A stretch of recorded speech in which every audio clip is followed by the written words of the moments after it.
Hello, everybody, and welcome to the final day of day number 2 here in Style Esports Season 5. Tonight, we've got a matchup in the Freljord group, a best of 3 coming your way between TG Ezreal, starting out on the blue side, up against Disastrous Gang on the red. Disastrous Gang's first game in Season 5 here. TG Ezreal already have played 2, and unfortunately, they are without a win, looking to pick up that first W tonight. I am Jarl Carl on the play-by-play commentary, joined by my good friend, Baymax. Hello, Carl. It's good to be here. It's always good to be here, but it is especially good to be here tonight because it is Sunday and I'm here with you, and that's fantastic news. We got Disastrous Gang versus TG Ezreal. You mentioned it already. TG Ezreal looking to pick up their first win. This is also the first game that is going to be played here by Disastrous Gang. They have not yet played a best of 3 in Season 5 of Style Esports, so they're looking to get on board here. They're trying to prove something. Both these teams try to pick up their first win, but Disastrous Gang, they are sort of a question mark. I'm not really sure what to expect from them in terms of how good they're going to play. Yeah, you know, both of these teams, like you just said, looking to pick up that first W. It's always something that kind of can boost the mental along, especially if you are 0-0 for Disastrous Gang. Trying to start out on a good foot, that always can make a lot of difference for teams here. And TG Ezreal just trying to get out of a bit of a slump they're in with that Ashe, the first pick, coming through. Ezreal and potentially the Shen being hovered on the opposite side, continuing the trend, Baymax, that we've seen of AD carries being picked very early in the draft. Early in the draft is never a bad time to pick some of these stronger AD carries. We did see some nerfs coming through in this most recent patch. So AD carry Senna got hit pretty hard. AD carry Caitlyn got hit pretty hard. I do think the Ashe actually made it through draft unscathed and made it through the patch notes unscathed, and Ezreal as well. Not nerfed in patch 10.19, so it's not a big surprise to see these two AD carries prioritized, as they were already pretty strong and they weren't taken down a peg when so many of the other meta high tier AD carries were. The Olaf coming through as a secondary pick for TG Ezreal. So far I like it. An early Olaf pick is a little bit scary, it's a little bit intimidating, but it's not a bad option versus the Hecarim, and TG Ezreal still have a lot of room to sort of draft around it if they want to. I would tend to agree with you. I think Olaf is generally a very strong pick. Probably my favorite jungler to see in competitive play. I just love the amount of versatility he has, ability to completely carry a game from the jungle position. It's just insane what he can do. If he gets a lead, just running over people in the late game, it just absolutely a blast to watch. And I do agree with you. I think does very well against the Hecarim. Essentially shrugs off the ultimate if that Ragnarok is active at the time, can definitely go toe-to-toe with him. Also does relatively well against Ezreal. Ezreal's dash doesn't really mean a whole lot of the arcane shift unless he's able to get over a wall. And so that's the big thing to look for Surge Relic here, the AD carry for Disastrous Gang, is can he make it over some sort of a terrain if he's running away from Olaf? Otherwise, the little bit of distance from arcane shift isn't going to make any difference. That Ragnarok will catch up with him in a jiffy. I like the Karma pick coming through for DG, though. It synergizes well with the Hecarim to help him dive on top of the backline and get deep in fights. And you mentioned it, this Olaf is going to be so terrifying, trying to run down an Ezreal, trying to run down whatever other backline members the Disastrous Gang opt to pick. The Karma is a nice little safety tool to kite out the Olaf off, to give that movement speed over to the Ezreal, over to whoever else needs it, whoever is getting run down, slammed by Undertow after Undertow. The Arcane Shift might not be enough, but a Mantra Shield plus an Arcane Shift probably will be enough. And it can be why it can be a little scary to pick the Olaf early on in the draft, because what do you do if the other team pick long-range stuff or stuff that can kite it out easily? You need to have a lot of proper, strong setup with that Olaf to support him if that happens. And so far, TG Ezreal have some good setup with the Ashe, with the Morgana. That's a lot of crowd control. That's a lot of good synergy with the Olaf as well. The Black Shield onto a Ragnarok Olaf helps him just dive onto that backline that much harder. But overall, it's still, I think this draft so far is pretty even. I think I came down a little bit too hard on the Ezreal up against Olaf. Ezreal's probably one of the best AD carries, I would say, along with like Kai'Sa and Vayne at dealing with an Olaf, just because he can get over walls. He has that dash up so often, especially in the later stages of the game. Olaf with the Black Shield, and especially with an Ashe Arrow, it might not matter. The Karma Shield, I agree with you, helps a lot. That movement speed can be kind of insane, both offensively and defensively. I'm imagining that, on a Hecarim going in, maybe with Predator as well. That's going to be a lot of movement speed on that horse. And the Ezreal for just some movement speed to get out of ganks, especially. It's really about avoiding getting hit by that first Undertow, I do feel, and avoiding that slow, because that's when they really can start to be chained together. If you're able to dodge the first axe, a lot of the time you can get out of dodge pretty much unscathed, as the top laner's a very different story, a carry for TG Ezreal and the massive tank for DG. Honestly, the Scion is not that interesting. This is this guy plays a lot of these big tanks in his match history. You see the Ornn get banned away. He plays a ton of Ornn, plays a ton of Set, plays a ton of Scion. And the Scion is sort of one of the options that is still left open on the table after the Ornn and the Shen and the Set got banned away. So Scion locked in, not too surprising. TG Ezreal, though, opting for a Jax, a little bit of this sort of hybrid damagey, bruisery tank dealer, a lot of damage to help just get on that back line where the Olaf falls short. It's a very strong scaling option on a team that otherwise doesn't have a lot of scaling. And speaking of scaling, you throw a Jax in with an Ashe and an Azir, and holy crap, I know Azir got nerfed. I know Azir got nerfed in patch 1019, but I don't think it's going to be enough. TG Ezreal have an insane late game, but Disastrous Gang have also drafted a pretty crazy late game. They have an Ezreal, they have a Corki. These champions scale quite well as well. So I kind of like both team comps. Both have a lot they can do early. I feel like TG Ezreal have drafted better, though. I feel like TG Ezreal have a team composition that can do more early, but also scales very well into the late game, right? They have this Olaf and the Ashe and the Morgana. They can play around in those early levels with that Ashe Arrow, with that Ragnarok and the Spell Shield to try to make stuff happen and force plays on the map. And Disastrous Gang, I'm looking at their team comp, I'm not seeing those same options. I'm seeing a Hecarim with not a ton to support him. And I'm seeing a bot lane that is probably going to lose, probably going to get shoved in, a mid lane that is probably going to lose, probably going to get shoved in, and a top lane that is and not really an early game threat. Absolutely. Not an early game threat at all, really, in the form of the Scion. I think TG Ezreal do have a little bit of a superior comp. The only thing they're missing is a real front line.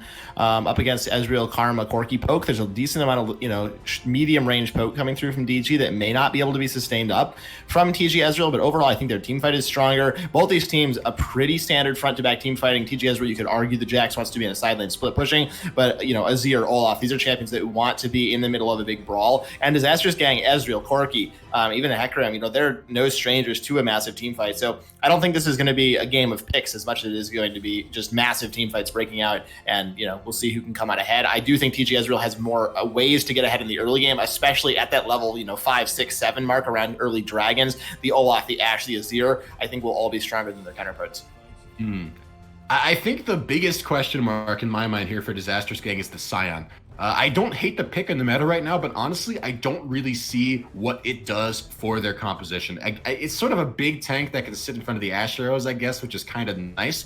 But in terms of actually finding engages, I don't think the Scion ulti is that potent of a tool for that. And I feel like the Scion and the Hecarim are going to be going forward when the Corki and the Ezreal are trying to kite back. And it creates sort of this dynamic where I feel like Disastrous Gang's team comp are, when it cuts to the later stages of the game, their team comp is sort of trying to do two different things, and we'll see if they can sort of rectify or remedy that. But right now, I'm looking at these drafts that are coming through, and honestly, Carl, I gotta say, I really like what TG Ezreal have here. I like the point you made about the engage versus disengage. The Corki and Ezreal trying to go back. Maybe Corki will join in with the package. Obviously not a primary engage tool by any means, but you can follow up with that. That can be pretty strong against Olaf. I think the Black Shield plus the Olaf ultimate will make a lot of the crowd control not that relevant. You potentially can face tank a Scion ultimate, a Hecarim ultimate. Even the Ezreal Qs will not be able to slow if that Black Shield is on. If the Ragnarok is running at him, I imagine that we will see a gauntlet build from Surge Relic on the Ezreal. I just think the team fight's a little more cohesive, and we've kind of been talking about this for TG Ezreal. It looks more like it knows what it wants to do. You want to just kind of be going in. You have Ashe and Azir in the backline pumping out the damage while Olaf and the Jax go in, Morgana for support. And it's a similar story for Disastrous Gang. It's just that their engage is going a little bit more deep, right? Hecarim and Scion, you're not coming back out after you go back in. Where something like a Jax potentially can jump out and continue to just stand and fight. Hecarim and Scion, they're going in because they want to start a fight, and they want to start it right now, and their carries certainly could get left out to dry. Although I will say, I've been speaking a lot to the credit of TG Ezreal's comp, and I do think it's a good comp, but Disastrous Gang have a Hecarim, and Hecarim is a champion that honestly is busted right now. He is ridiculously strong.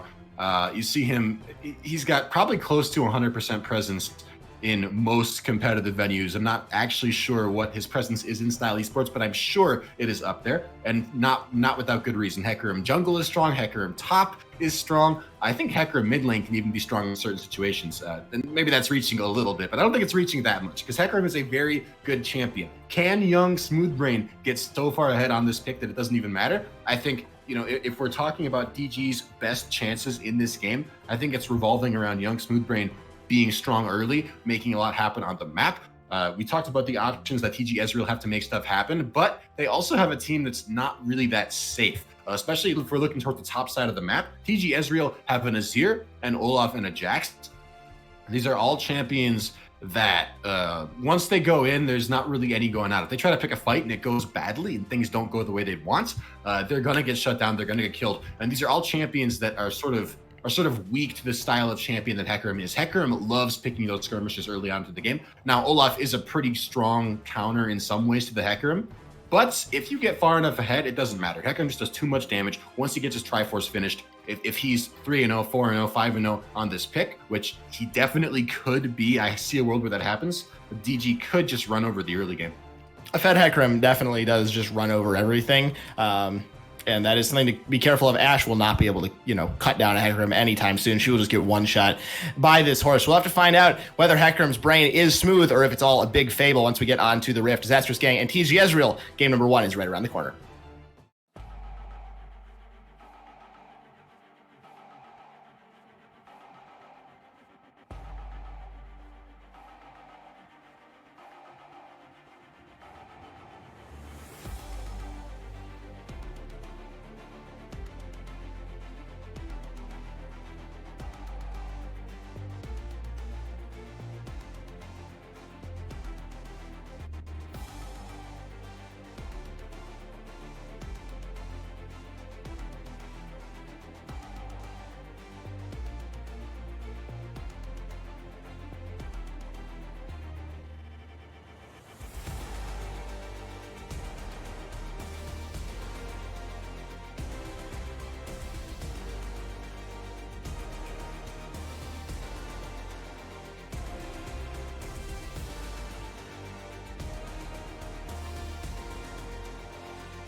Welcome back, everybody. We are on to the Rift for game number 1 here in the Freljord group between TG Ezreal on the blue side and Disastrous gang on the red. A couple of pings going down. Maybe we'll see some spicy invade action. There is an Olaf and a Morgana. It could be fun.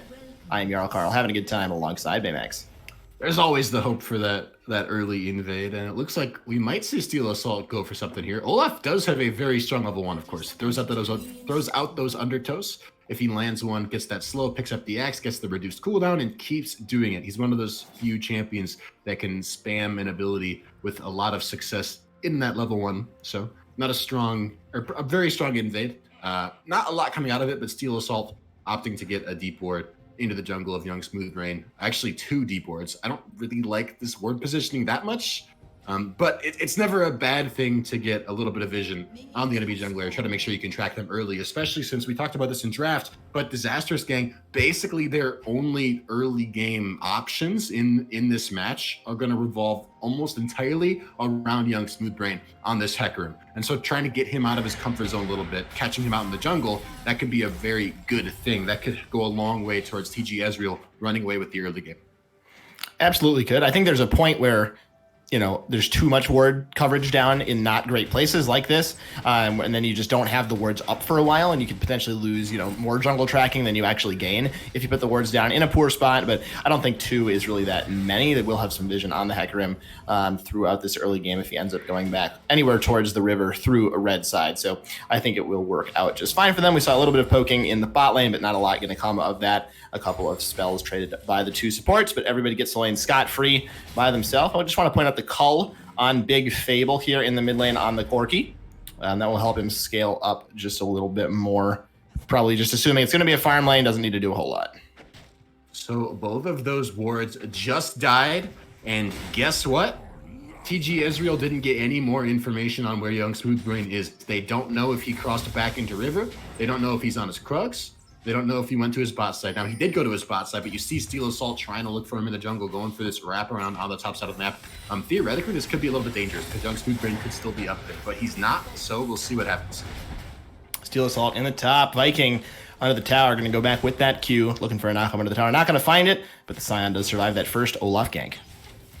That's an important gank, right? Doesn't have to burn a flash either, which is important. And if you're Viking TLDG in this lane, I think really what you want to do, like you're a Scion early, you can look to bully the Jax a little bit, but mostly all you want to do is stay alive and try not to get ganked. Try to play the lane smart, hold the wave close to your turret if you don't know where Steel Assault is, and he's been doing that well. Yeah, some heavy trading towards the bot side of the map, but both AD carries going to be just fine for now. It is a Morgana versus a Karma in terms of the supports in this lane, so I definitely think we're going to be seeing some bleeding in the somewhat near future around the bot side of the map. These guys, they're looking bloodthirsty. Yeah, there's been a lot of trading going on down in this bot lane thus far. I think Karma has a little bit better poke, and the Morgana has a little bit better all-in, so we'll see how that goes down. Ashe with the Ranger's focus, we saw onto Surge Relic, getting some free shots into the enemy AD carry, does quite a lot of damage. And the top lane also has been trading very, very aggressively. Dolph goes back, grabs himself up that Doran's Blade, get a little bit more sustain there for himself. The Scion completely out of mana, so Dolph looking to go very hard in this lane, it looks like. Yeah, we'll see, because Jax is a champion that normally is not super strong early, and I can definitely see him losing that 1v1. Scion is a bit of a lane bully. It can surprise people how strong he is in lane. But when you get a little bit of help from your jungler, when Steel Assault provides that pressure, gets you that winning trade against Viking that makes him shoved under his turret, that can go a long way. And like you mentioned now, Dolph, even though he's on the scaling champion, even though he's on the champion that probably shouldn't win lane, he got a nice clean recall off, didn't have to burn his teleport early, so that is a very good thing. Big Fable getting ganked mid lane by Steel Assault, but gonna have his Valkyrie to get himself out of safety. He will be just fine for now. Steel Assault, though, walking down towards the bot side of the map with Dragon spawning in only 30 seconds. We might see some early priority from this Olaf on the Dragon, or just to wrap around back mid lane. Absolutely could be. Dolph, though, in some trouble here. Pops a Corrupting Pop, might look to go in for this no mana at all on Viking, but the Heck Rim is in the area, so I don't think we'll see this Jax go for the all-in. I also want to mention that gank in the mid lane. Big Fable had to blow his flash, and on the previous gank, he was able to Valkyrie away from that first undertow. I talked about that earlier. Dodging that first one is very, very important, but Young Smoothbrain is going for the dive on this tower. Counter-Strike is out from Dolph. Tower being tanked out, though, by Viking. Takes a lot of damage. There's the jump back in from Dolph onto Young Smoothbrain as that dive went rather south rather quickly there. No damage onto the Jax. That dive didn't go south. You and I have different definitions of south, all right? Dolph got denied the cannon minion, okay? That's a lot of gold. That's a lot of gold. True. That's a control ward and then some that this Jax is now not going to have. So basically a success, I would say. Yeah, basically. I mean, can you really argue with that? And while that was happening, to your point, actually, it was a bad dive. And the reason why it was a bad dive is because while that was not working out, while Young Smoothbrain was wasting time around the top side of the map, Steel Assault is roaming into his jungle, getting vision control in the jungle, getting vision control over Dragon. He's got bot lane priority. He took some camps away. And he is just generally in a better spot on the map because right now, Young Smoothbrain, he's got no camps alive other than his wolves, which he is about to take. Meanwhile, Steel Assault has got 3 of his own camps alive, soon to be his red buff as well. So in terms of experience on the map, there's a lot more options that Steel Assault have to go, which means Young Smoothbrain doesn't really know where Steel Assault is, but Steel Assault probably is a pretty good idea where Young Smoothbrain is because he knows none of Young Smoothbrain's camps are up. He knows that he's basically got to go to his top side with his red buff that is finally spawning, with the Scuttle Crab that finally spawned if he wants to go anywhere. And basically, that means that Steel Assault could just go to the Dragon and honestly probably start it up if he wants to. Likely could. We'll see how the bot lane priority shapes up after both AD carries take a recall. I think we're going to have a little bit of a push for the time being, at least for TG Ezreal in the bot lane with Ray Smash and Zad Ragnar pushing up just a little bit, but I don't imagine we're going to see a dragon attempt anytime soon. At least with the whole team, we could see the Olaf go for the solo. And Steel Assault and Ragnar are in the area. Big Fable, once again, without Flash, so that could be a liability if a gank does ensue, but it looks like the roamers are just going to go back to bot lane. Come on. Okay. TG Ezreal absolutely should do Dragon here. They have mid lane pressure. They have a giant wave crashing bot lane. They have their support and their jungler in the river, and they are 99% certain that Young Smoothbrain is in the top side of the map. I think it was a mistake from Steel Assault to not start up the Dragon there. They had just cleared their control ward as well, so they knew that Disastrous Gang didn't. He's going for it now, maybe? He is going to blast pun over and go to the Dragon, so he is going to start that up now. He's got spotted out. Okay, I like this. The only problem, though, now is it gives Young Smoothbrain more time to get back on the map. He's now taking the Scuttle Crab. If he wants to, he can move into the top side jungle of Steel Assault and start taking his Gromp and Wolves also, because he knows where Steel Assault is. I agree. I think the red buff could have waited that Steel Assault picked up before he went for the Dragon. Maybe wanted to have it to fight. Maybe just wanted to get it down on the map and then go for it. But I think he would have, when that Scryer's Bloom came out from DG5, they would have, seen him basically finishing it instead of him starting it up, and that would have given Young Smoothbrain a lot less time. Like you said, it looks like we might have a repeat of the dive here in the top lane. Level 6 was hit off of that Gromp that was stolen away. Potentially an Onslaught of Shadows to come over the wall, but it looks like not just yet. They're going to call that dive off. Again, Dolph continuing to trade against Viking, losing out a little bit more in recent minutes. Down some CS as well. Maybe it would be, better advised to sit back and farm a little bit, try to get to that first item before he goes to anything too ham, as I think we are going to see an assault on this blue buff from Young Smoothbrain. We do see a collapse coming through, though. Zavatar and Steel Assault are on the way towards this top side of the map. Young Smoothbrain has been spotted out. He's going to have to back off of this. Arrow in the bot lane, Baymax, Surge Relic, forced to flash away. Black Shield onto Ray Smash, standing and fighting with that Ranger's focus. He is going to get rooted up at the W, though. True Shot Barrage onto him as well. Both AD carries down quite low. Ray Smash takes a lot of damage in the back end of that one. My bad on that one. I didn't even see what was happening. I was caught up with Young Smoothbrain having to run away from the ball. He's going in. Everybody's getting exhausted. It's first blood in favor of Ragnar. Fi getting himself away as well. Soul Shackle's not going to quite proc, as every summoner is used in about 2 seconds. 1 kill in favor of TG Ezreal. Level 6 on Ragnar coming up. Huge, massive Soul Shackles. Now looking mid lane. Avatar might be in trouble. Avatar having to get himself out of the situation. The flash and a bit of a Shreema shuffle. Is the Emperor's Divide there? No, it is not. Onslaught of Shadows under the tower. Big Fable 28 picking up the kill. Kills across the board there. Bot lane picked up by Ragnar, actually. Oh, here comes the Scion. My goodness, turns out Scion is in the bottom with a bit of a teleport. We're going to see a very late reaction from Dolph. He's going to be joining the fray, but Young Smoothbrain is here as well. This is a 2 versus 4, I should say. Dolph just teleports in, isn't going to find anything. TG Ezreal, they maybe get the Herald as a constellation. That's overall some bad news, I think, for TG Ezreal. They are looking at the Herald, and it's a good look from Steel Assault, but ultimately they tried 2 kills for 1, and guess what? That scaling top laner, the one that wants nothing more than to sit in lane and grab CS, while he wasted teleport to get down to the bot side of the map, his lane is slow pushing into Viking, meaning that even by the time he gets back up to the top side of the map, there's not going to be anything there for him. The waves have been gone. They've been cleared. Viking already has a 20 CS lead. He's walking up there now, and he's going to expand that lead even more. Steel Assault has taken the Herald that he's dropping at top lane, which also I think is a bit of a mistake because he's only going to get the top two, the first two turret plates of the turret with that Herald. And for those who don't know, the Herald does true damage to the turret, and turret plates get tankier as you get to further turret plates, as the turret gets lower in HP. So once you, the first two turret plates are the easiest to crack with auto attacks. After that point, they get harder and harder because the turrets have more and more armor. Mid lane, Shurima Shuffle onto Big Babel is going to force his flash. He is going to be okay. To quickly finish the point that I made, basically, you want to use Herald to get plates that are tankier, the plates that are further down on the turret, because they're harder to get otherwise, and the turret will kill two plates no matter what. So it's a bit of a waste of the first Herald to use it to get the first two turret plates like that, especially onto just Steel Assault. It's nice to spread the gold. Now looking towards the bot side of the map, there's a gank coming through. Fi on the way behind Mantra Q for a bit of a slow race match. I don't feel has any chance to get out of this situation. Uses the ultimate on Young Smoothbrain, but he is going to get taken down by Surge. Relic, Zad, Ragnar almost able to escape, but I don't feel he's going to be able to get away from this Ezreal. One more missing shot, one more auto attack should be enough under the tower. Oh, he gets the speed up and turns around. Not sure that was the plan on that one, but I don't think Zad Ragnar is going to be surviving this for a whole longer. Is the Dark Binding in time? The Dark Binding is going a little bit wide. Young Smoothbrain picks up that kill. Across the map, Disastrous gang just making the plays. Now top lane, Steel Assault's getting collapsed on.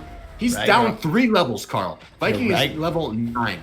Ragnarok was popped. The flash used as well, but Unstoppable Onslaught comes through straight into the wall. Was Viking, but Dolph cannot help a thing right now. He is so far behind as Disastrous gang have really started to pull ahead in these last couple of minutes, Mimex.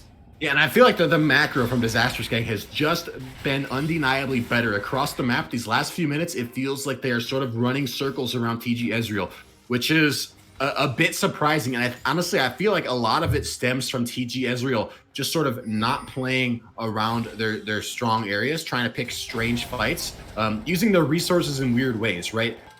If you want to look for a fight, you basically need to have the Ash Arrow available. You need to have the Soul Shackles available. You need to have the Ragnarok available. Dropping the Herald top lane was very strange, not very efficient use of the Herald. Now we're looking towards the second dragon of the game. The first one got picked up by TG Ezreal in a pretty convincing way. I like the way they took control of the first dragon. The second one might not be so easy, right? We're now looking at a 2,000 gold lead for Disastrous gang. They've got some gold onto Big Fable. Big Fable and Surge Relic have both built their Muramanas. They've got, or their Mana Moons. They've got strong CS numbers. They've got good gold numbers. They each picked up a kill. Oh, Ragnar in trouble. Young Smoothbrain is so fast right now. Steel Assault does not have the Ragnarok available. The package as well secures the kill for Big Fable. This Corki is really starting to come online. Ragnar, no chance to survive. Pops a stopwatch to buy a little bit of time, but he is going to be going down at the end of that situation. Race Smash has to just get himself out of dodge, but I don't even know if he's going to be able to do so in a 1 versus 5. Now Young Smoothbrain has to turn around. They are going to leave the Ash under the tower and peel back towards the Dragon. Disastrous getting another couple of kills. And things are just going from bad to worse over and over again for TG Ezreal, just not respecting how strong a Hecarim early game is, especially when they got that Corki package there to support him, right? Big Fable coming up big, like you said, in those fights. He's got his Mana Moon, he's got a Sheen also. Both of these scaling AD carries on the side of Disastrous gang are starting to come online. They've got kills, they've got CS, they've got farm, they've got turret plays. These guys are starting to hurt, and that's showing. A little bit of a consolation prize for TG Ezreal as Dolph has been left alone in this top side. He is going to be able to take away 2 turret plates for himself and finish off that turret. So that's actually first turret falling in favor of TG Ezreal. That's a nice chunk of gold in the pockets of Dolph. I don't think it's going to matter. It might end up making the difference because Dolph has been so far behind. That gold is gonna feel really nice for him. He is now ahead, actually, in gold over Viking. At the moment, he will have enough to complete his Blade of the Ruined King after he gets this red buff, and I think we may be nearing the point where this Jax can actually start to 1v1 Viking in the side lane, which is a very key point in this game. If he's able to have dominance in the side lane, I think that's probably the main win condition for TG Ezreal right now, is this Jax getting strong. He's 0-0-0. Yeah, he's down a little bit of farm. You could argue a lot of farm from where he would want to be, but he is, I think, one of those main carries for this side. A couple of Blade of the Ruined Kings picked up, I should say Blades of the Ruined King, I believe, picked up for Jax and the Ashe. So they're going to start to hit a little bit harder. Nashor's Tooth and Olaf also completing their first item. So first items across the board right now for TG Ezreal. Disastrous gang also at about 1.5. Those Mana Moons being so cheap definitely helps. They also have 3 Sheens. Yeah, just wait till those Mana Moons finish stacking up. They're gonna be they're both about halfway done, a little bit more right now. So it won't be too long until Surge Relic and Big Fable start to really be strong here. I want to point your attention to the carry difference, because we talked about the Jax being strong, and Dolph did finish his Blade of the Ruin King. He is not doing terribly. He's got a situation in the mid lane, Baymax. We're going to have to cut you off in order to see. Big Fable has been shut down. Young Smoothbrain could be going down as well. Dolph the flash forward, trying to get a bit of a slow. It's going to be another shutdown coming over in favor of the Azir. Olaf and Azir getting shutdowns is not what you want to see if you are Disastrous Gang. No, it's definitely not. I would say that about puts TG Ezreal right back in the game, and then some maybe. And actually the gold gap between these guys is dead even. There is no gap. 25.1 to 25.1, 25.2 to 25.2, and now mid lane turret under siege. TG Ezreal, they find themselves with a gold lead for the first time in quite some time here. Nice plays across the map, and now looking towards the bot side, Surge Relic might be too far forward. It looks like Dolph and Steel Assault are thinking about going for a dive, but they are spotted out on a control ward. Gonna probably have to call this one off. DGFY 5 is here as well to sort of help his AD carry get back to safety. Looks like no more bloodshed for now, but overall, 2 free kills for TG Ezreal and 2 mid lane turrets. Absolutely. We're going with 5-4 now, at least. I just want to shout out again, Avatar Flames, beautiful Emperor's Divide there. Multiple members, the Hecarim and the Corki, back into his own tower after he had taken the mid tower. A lot of moving parts in that play that came out totally in favor of the Azir. Kind of been going under the radar in this game, I think. He kind of died once to that first tower dive at level 6 from the Hecarim. We kind of wrote him off, I think. Haven't really talked about him since, but he's on an item and a half, 1-1-1, 145 farm as well. Just doing very well behind the scenes. As Young Smoothbrain could be in a bit of trouble here. Avatar has found him out. Streamer Shuffle is available. Emperor's Divide back into the tower. Beautiful combo. Avatar just one-shots the Hecarim. That was very clean from Zavatar. And Young Smoothbrain just getting a little bit too far forward. And suddenly, just 2 to 3 minutes later in the game, it feels like Disastrous Gang are really retaking control. Not Disastrous Gang, sorry. It feels like TG Ezreal are retaking control. They're starting to the power spikes of their own. They've got the Nashor's Tooth on Zavatar. They've got the Blade of the Ruin King that you touched on Race Smash. So these carries are also starting to come online. And keep in mind, these items spike harder earlier than what Disastrous Gang are building, right? Mana Moons need to stack up. Early game, not that useful. Once you've built those into a Muramana, once you've got Triforces on Big Fable and Surge Relic, then these guys are really strong. But right now, not so strong. I'll take the Nashor's Tooth and I'll take the Bork any day of the week. Triforce for Young Smoothbrain, though, did just get finished, and that is a big item for him to have. So if you're looking for somebody to solo carry these fights, I think the Hecarim still can't do it. Ooh, a nice Valkyrie away from the Emperor's Divide. I think the Hecarim still can't do it. Hecarim definitely with the Trinity Force is quite strong. Here he goes. Onslaught of Shadows into the back of the team, but he is going in 1 versus 5. Blown up immediately. Dolph picks up the kill. He may have lost his mind on that one. Hecarim is gone. I'm sorry, Young Smoothbrain, but what are you doing? What was that? You've got no vision control anywhere. You don't know where anyone are. Dragon is about to spawn. Of course, the rest of TG Ezreal are there. Of course, you're diving into a 1v5. Your mid laner's not there. Your top laner's not there. You're picking a 3v5. Why on earth would you ever fight that on purpose? And now, Young Smoothbrain gives away a kill for free. He gives away the 3rd dragon of the game for free, the 2nd dragon of the game for TG Ezreal.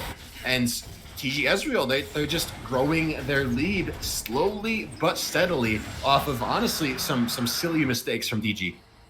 Yeah, that engage was just I'm speechless, Baymax.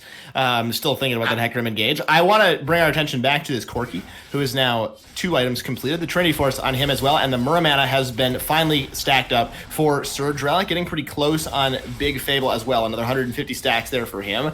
And once those items come through, these 2 mana carries are going to hit very, very hard. Muramana is an incredibly efficient item once it's stacked up. The Trinity Force on top. Big Fable, he's been kind of getting picked off, but he is also 2-1. I think both these mid laners are in positions to carry their teams. I would agree, and I think that Surge Relic is also significantly stronger than Race Smash is right now. And you can look and see about 1,000 gold separating these guys in the bot lane. About 30 CS up for Surge Relic. He's got his 2nd item finished, and I think you mentioned it just now, but the Muramana also finally finished stacking, fully stacked, giving him 55 bonus attack damage. That's a lot, and that's a big power spike. We talked about it earlier. Corki and Ezreal, the items they like to build, like the Muramana or like the Mana Moon, they are slower to come online, but when they come online, they hit hard and they hit fast, and this is a huge spike for Disastrous Gang. So the last couple team fights have been kind of back and forth. There's been some picks for TG, there's been some picks for Disastrous Gang. I think right now things are tilting, the scale is tilting a little bit back in favor of DG. I agree. I think that initial burst of momentum has kind of been lost. And DG, they're starting to get back in it with their, maybe better scaling comp. We're going to have to see how strong these Mermanas are. 2 items completed now for the Ezreal. Also, the Mikhail's Crucible completed 4-5. Going to be able to cleanse those stuns from the Ashiel. Race Smash could be in some trouble over the wall. That's a lot of damage coming through. That Mermana Baymax in full display. That Ashe goes down very quickly.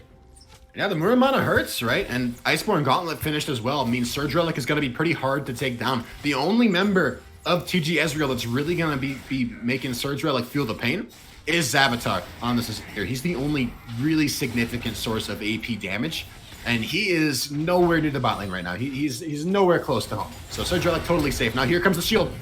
Ragnar, a nice Black Shield on his back. Young Smoothbrain completely stifled out there. Gets the Mikhail's Crucible on his back, though. Dolph has arrived on the fight for a stun. A lot of teleports coming. That is 3. Count them 3. Now make it 4. Dolph goes down, but he is avenged by Avatar Flames, who goes into the back line. The bot lane, though, has to back itself away. It's the Azir in a 1 versus 4, and unfortunately, he is not going to have the skills of Phoenix. No quadra kill coming through for him as TG Ezreal, they lose out on that fight big time. They lose out in the fight big time, and furthermore, they had the numbers advantage, right? Steel Assault didn't fight at all. So I think, Disastrous Gang, that was a smart fight to pick. I liked the initiation there from Young Smoothbrain and from Fi, running through with that Mantra Shield on the back of the Hecker, speeding him up, getting him in as deep as he can. Frankly, I think Zavatar with the teleport was a bit over ambitious. He ended up... It was a weird commit from TG Ezreal, right? Because we had a situation that turned into a team fight in the bot lane, a 5-on-5, except it wasn't a 5-on-5. TG Ezreal, Steel Assault was nowhere to be had. This key early game carry, the Olaf for TG Ezreal, not there, no way, no how, can't get there.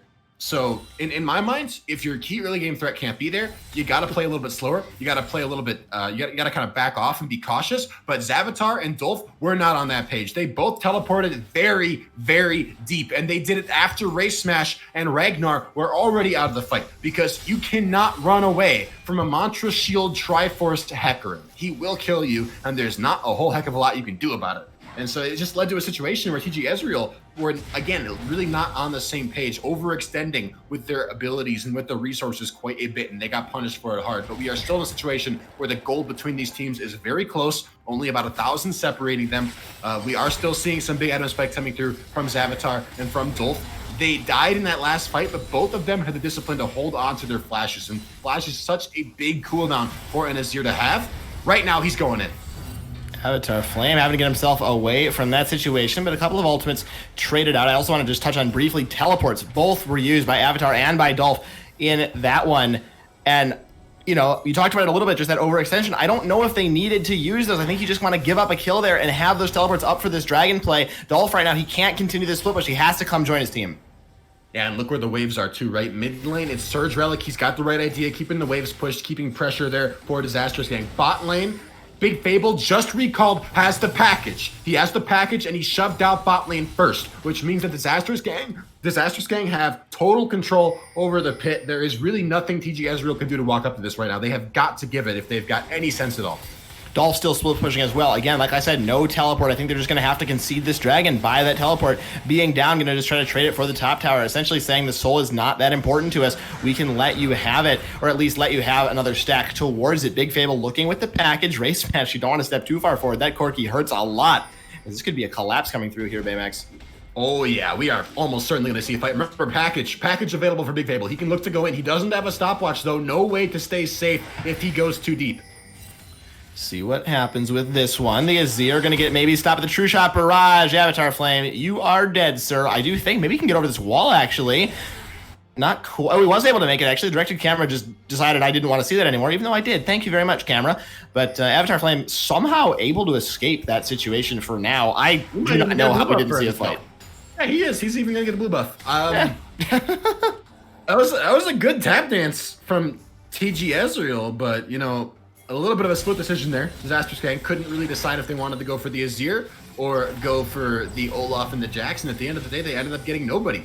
And I think Big Fable didn't even end up using his package. Certainly didn't use it in the chase. He might have just used it to get to that top lane wave. A bit of a missed opportunity there from Disastrous gang. But either way, that's a dragon getting picked up for DG and a turret for TG. I don't honestly hate that trade. I don't hate that trade for TG because we're at a situation now where both teams are so far from a Dragon Soul. It's unlikely to be the decider in the game. Both teams have 2 dragons.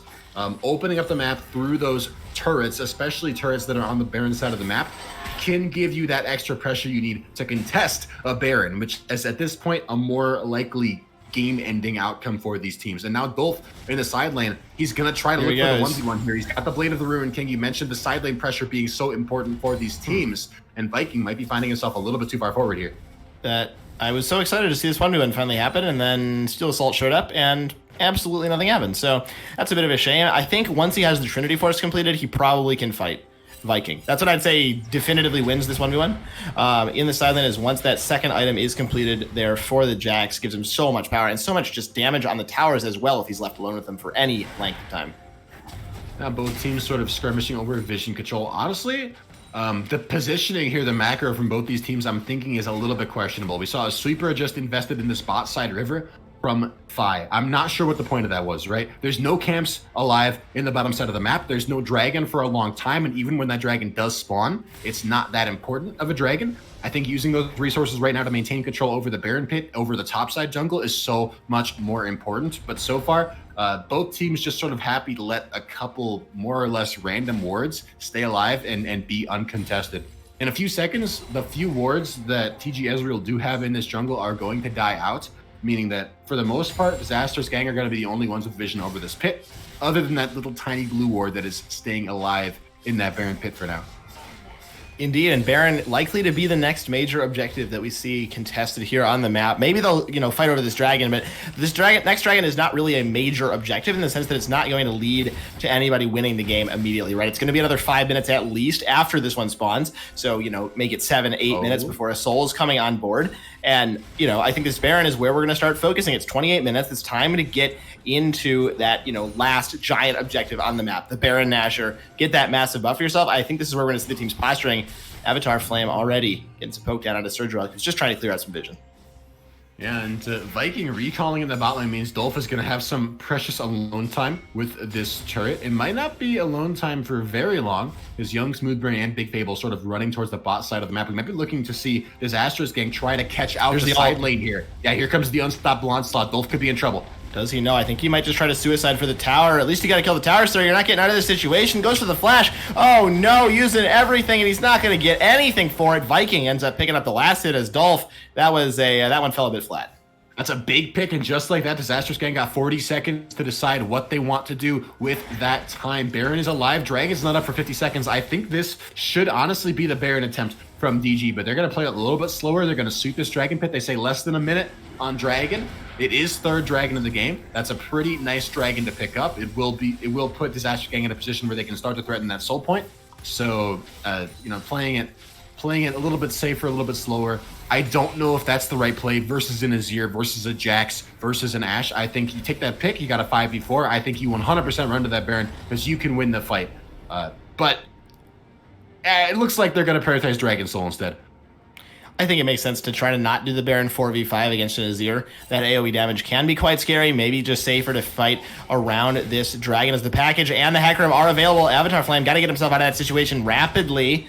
Avatar takes a bit of damage there. The package is still available. This is a hard team to face check into right now.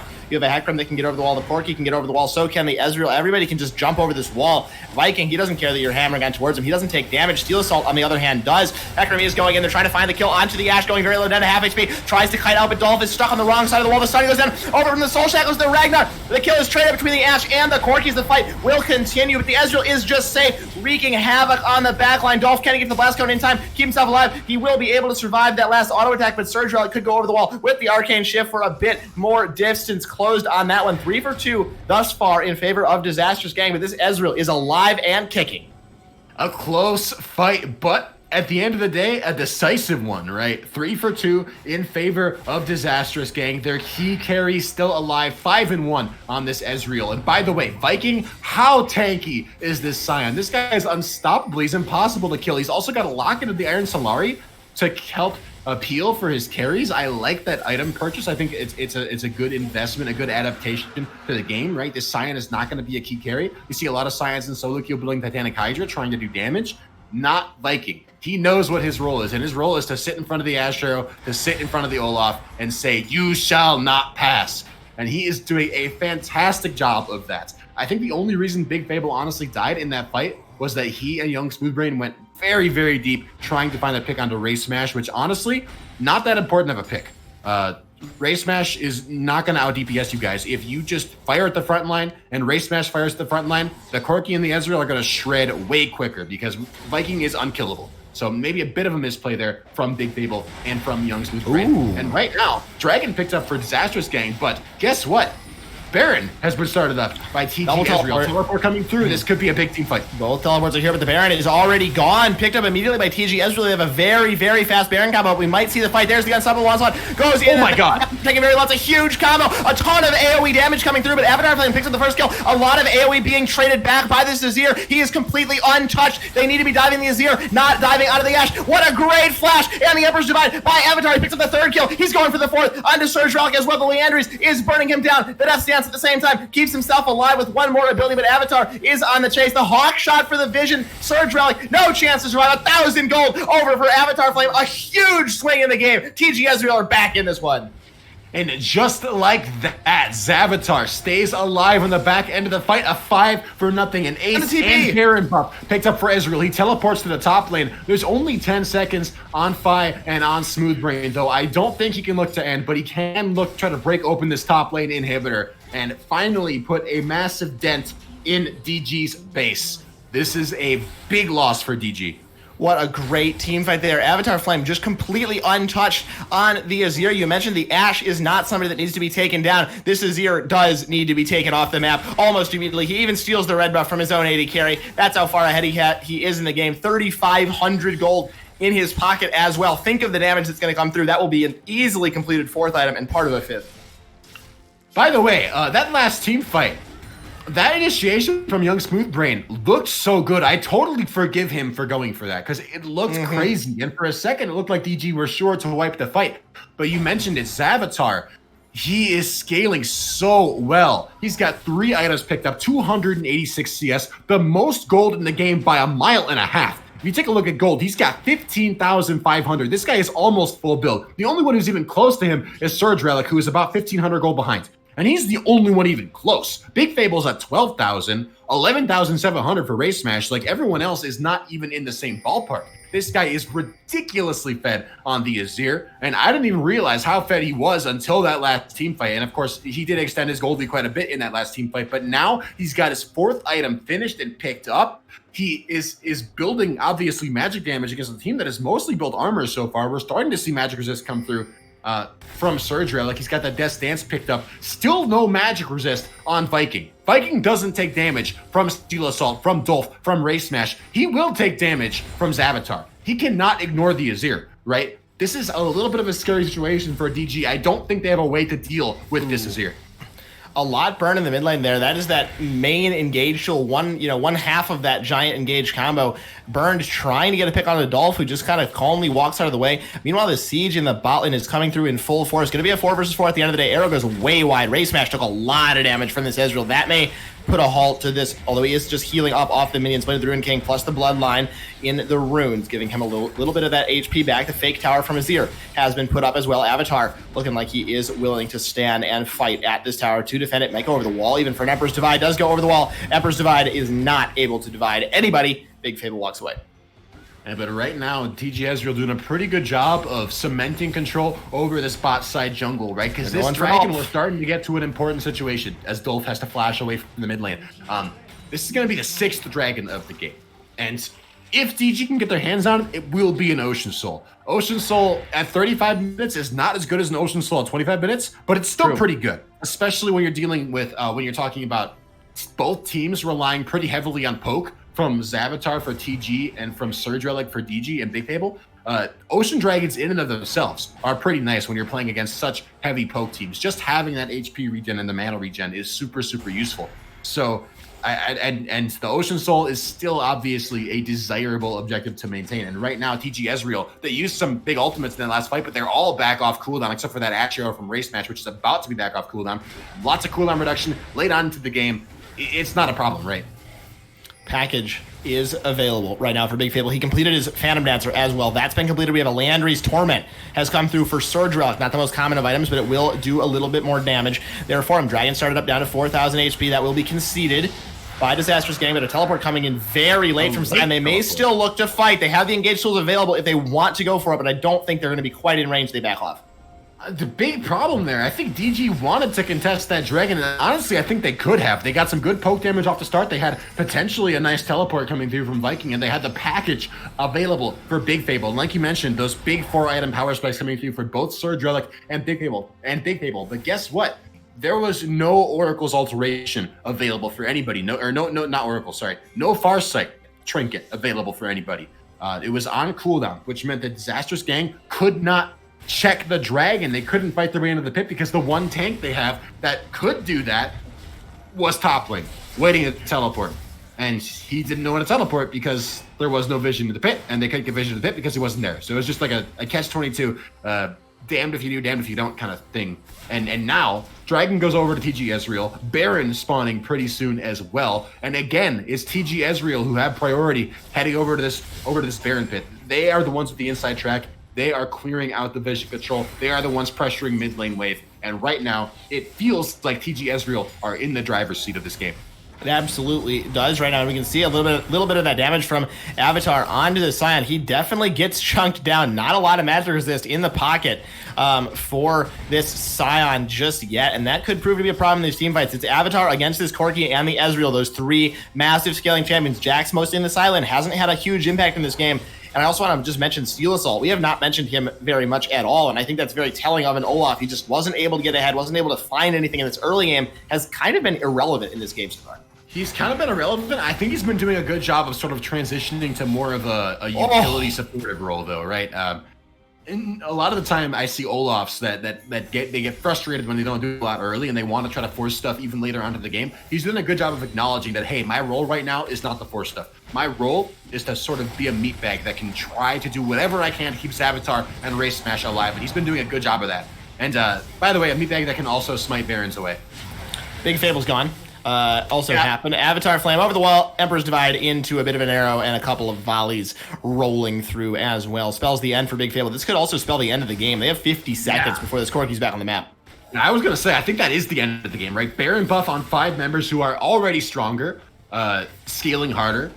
I think, TG Ezreal have won most team fights for a while. Dolph now caught out in the sideline as well. I don't think he's got any prayer of getting out of this one. It does pop the Grandmaster at Arms for a little bit of defensive statistics, but the Onslaught of Shadows, Grandmaster's Might, I should say. He is the Grandmaster at Arms. Doesn't matter. He's dead. Who cares what his name is? Meanwhile, on the top lane, we have a bit of a Ragnarok going on. Viking very slowly taking a bit of damage as the top lane inhibitor is under fire. Avatar has teleported back in, with his 5th item. This is a full build Azir.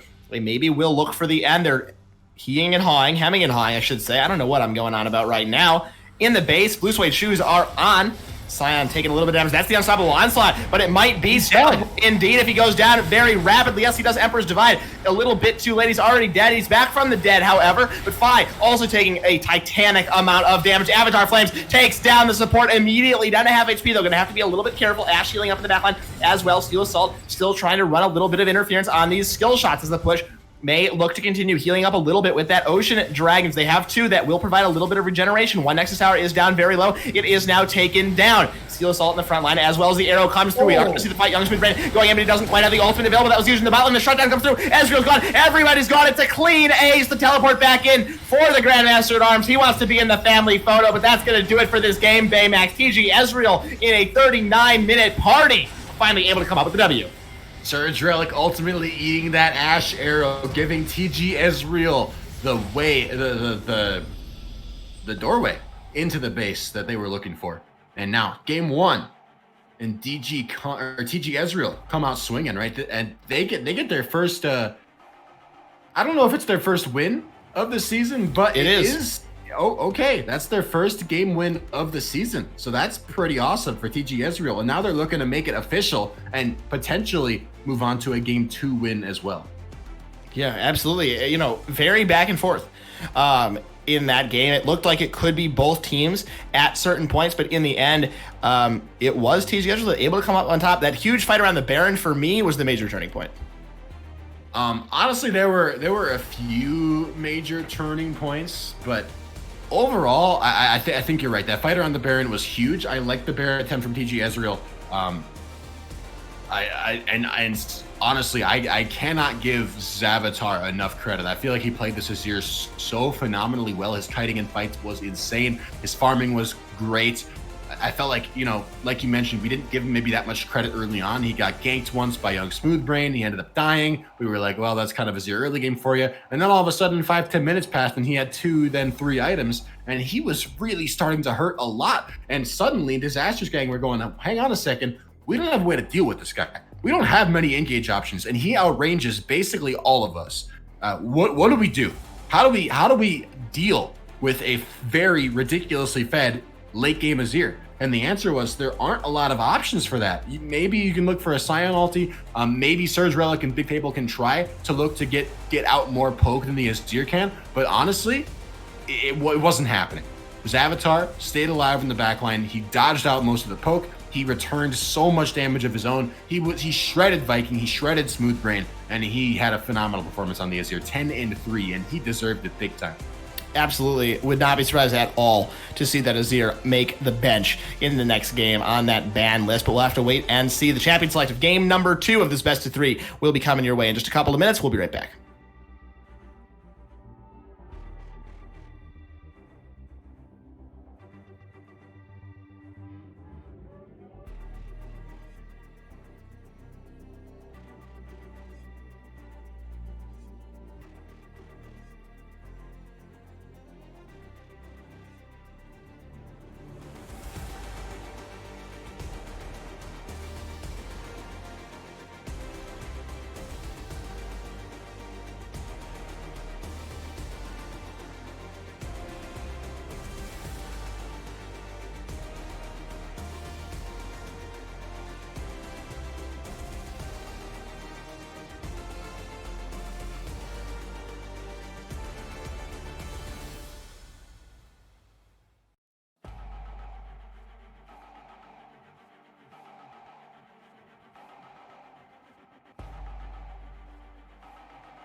Welcome back, everybody. We are in the Champions Select game number 2 between Disastrous Gang and TG Ezreal. TG Ezreal looking to close out this series in a 2-0 fashion.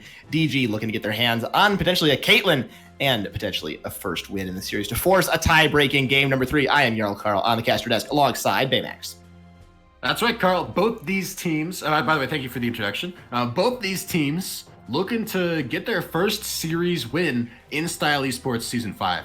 And TG Ezreal, they're 0-2 right now. Although after picking up that first win tonight, they are closer to becoming 1-2 and picking up that first win. AD carry priority being seen again here, even though DG and TG swapped sides. Caitlyn locked in for DG, not banned away. The Jhin, a pretty common answer. Now keep in mind that Caitlyn has been a strong priority bot lane pick over the past few patches, but has also been nerfed multiple times over the past few patches. And this last nerf, I think, honestly, is going to be enough to make her not necessarily worth first picking every game anymore. Jhin has been rising in priority. He's not a bad answer to the Caitlyn, and I'm very excited to see what TG can do with the pick. I agree. I do not think Caitlyn is a B1 every time pick anymore. Just is not that strong. Those nerfs, she's basically worse than she was before she got buffed.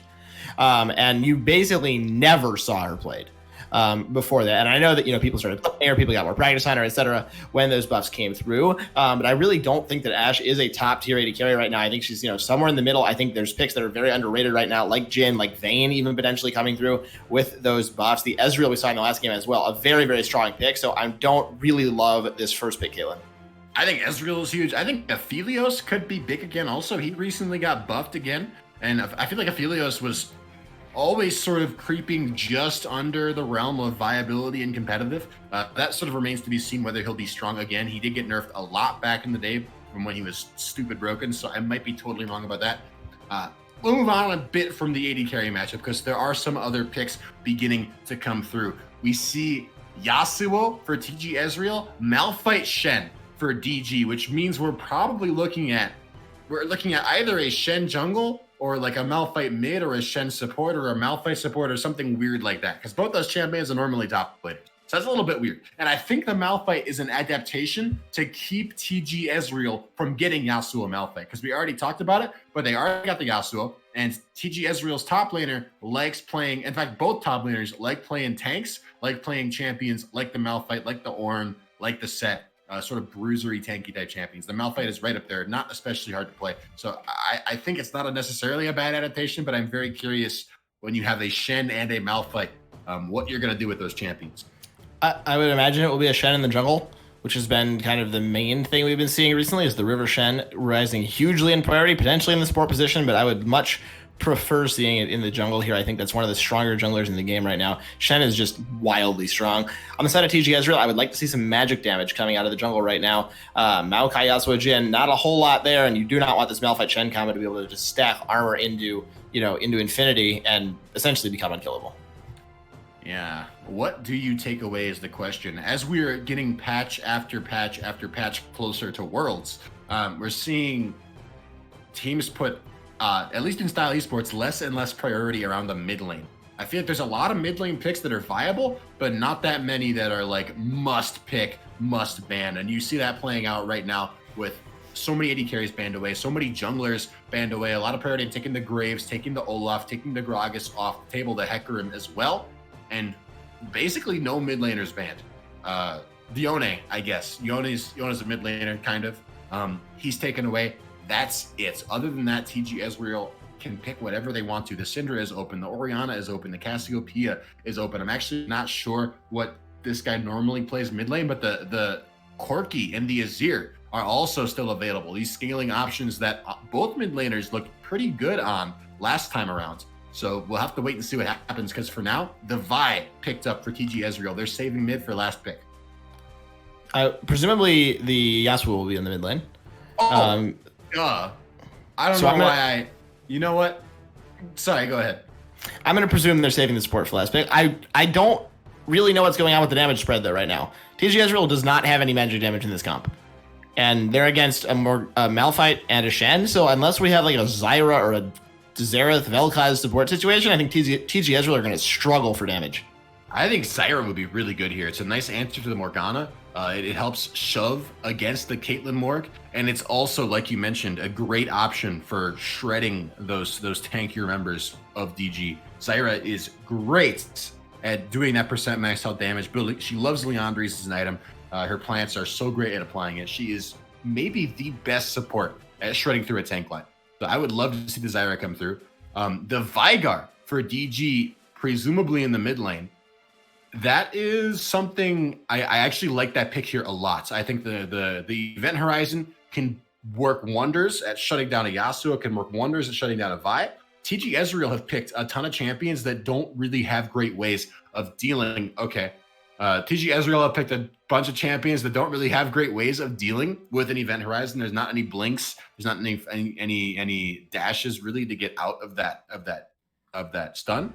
So I like the Veigar pick. Let's talk about TG Ezreal's comp, because they just last picked a Sejuani. They actually didn't, so don't get too excited. Oh. That's a Nico. That's a Nico. Okay, honestly, I still hate it. I was gonna hate it anyway. I think I might hate it more, actually. At least the Sejuani has this effect of like Why do you hate it, Max? What was that? Why do you hate it? Why do I hate the Nico? No, the comp. You said you hate the comp. Oh, the comp as a whole. Nico sucks at shredding tanks, and aside from the Nico, there is like no magic damage to deal with Malphite and Shen. I think Veigar just shuts down a lot of what TG Ezreal are trying to do. Although TG Ezreal have across the board almost stronger early games, so they can look to make things happen. The Yasuo, the Nico and the Jhin don't have a ton of synergy, but if one of them does land their stun, which will be hard to do versus a Caitlyn Morg, then they chain CC with each other very well. There's some things that TG Ezreal have going well for him, but overall I feel like DG have a composition that scales way better and should have bot lane pressure early, and is going to be so much harder to deal with once level 6s come online, once some items start coming through.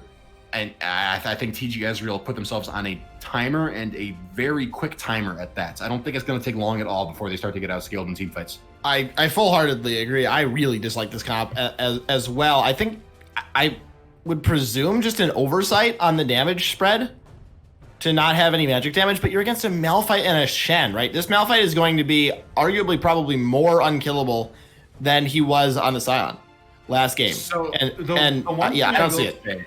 The one thing I will say is last game, there was a lot of early scrapping. And if there's early scrapping this time around, I would say for the most part, it can favor DG. If this Yasuo gets ahead early, if the Jhin gets ahead early, if the Vi gets ahead early, these champions can take over a game in much the same way that a Hecarim or an Olaf can. And so DG are going to have to watch out for that. But I think, if mid lane, the Veigar can sort of hold his own. If bot lane, the Caitlyn Morg don't die to ganks, if they can stay alive and keep their pressure and and do the job of the Caitlyn Morgana, I think TG Ezreal are going to be just fine. Or I think DG are going to be just fine. Excuse me.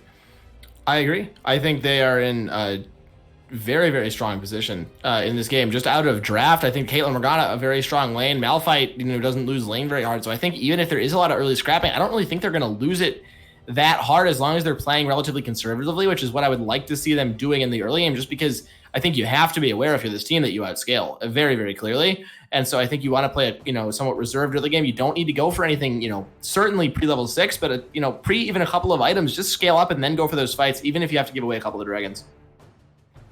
The one thing I would add on to that also is Disastrous gang won their first game off of convincing late game team fighting from a team that scaled very well. And I feel like if that's the strategy you went with, it's a little confusing to me why you would so rapidly or so significantly switch up your team composition when a lot of those options were still available. I think the Azir is still on the table. I think that would have been a good pick here.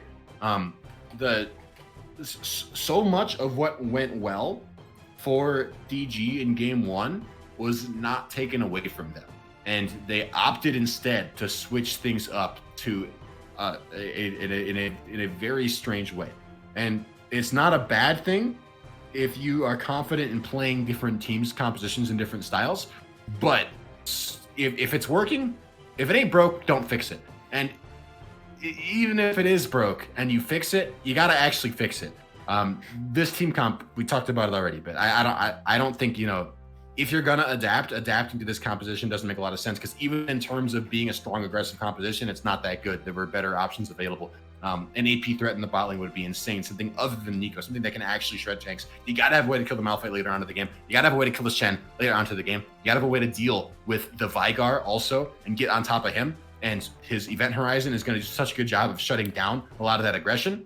There's not that much knockup synergy also with the Yasuo. Like, sure, you have the Vi and you have the Maokai. Those knockups are not super reliable and they're hard to get off. And these champions aren't strong primary initiators. Maokai is a pretty good kite. He's pretty good at kiting. He's pretty good at secondary initiation. He's good at follow-up. Vi is okay at initiating early, but later on, as she gets squishier and squishier, she just dies if she tries to go for anything. So, I don't know. The more I think about this, the more I dislike DG's comp, and I already strongly disliked it.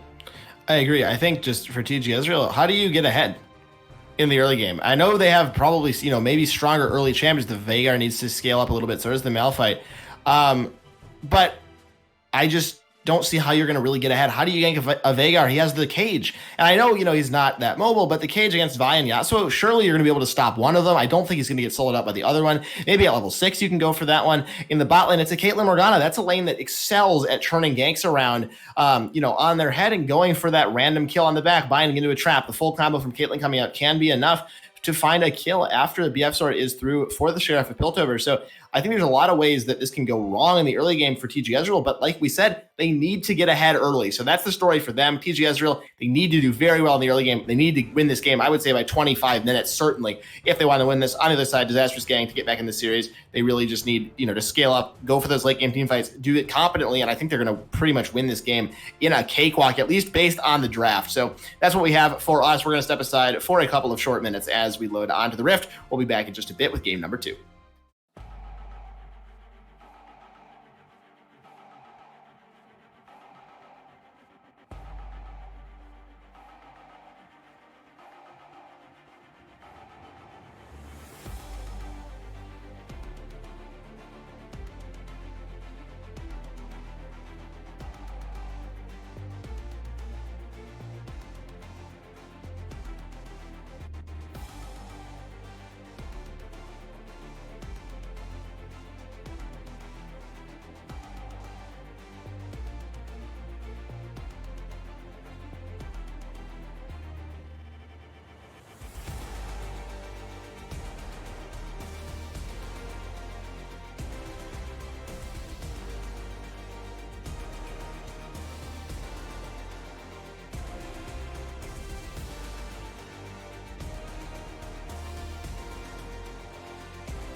Welcome back, everybody. We are on to Summoner's Rift for game number 2 of this series. Disastrous Gang now residing on the blue side. TG Ezreal in the red corner. A little bit of a mismatch here. We do feel out of the draft, and we are myself, Jarl Carl, alongside my good friend Baymax.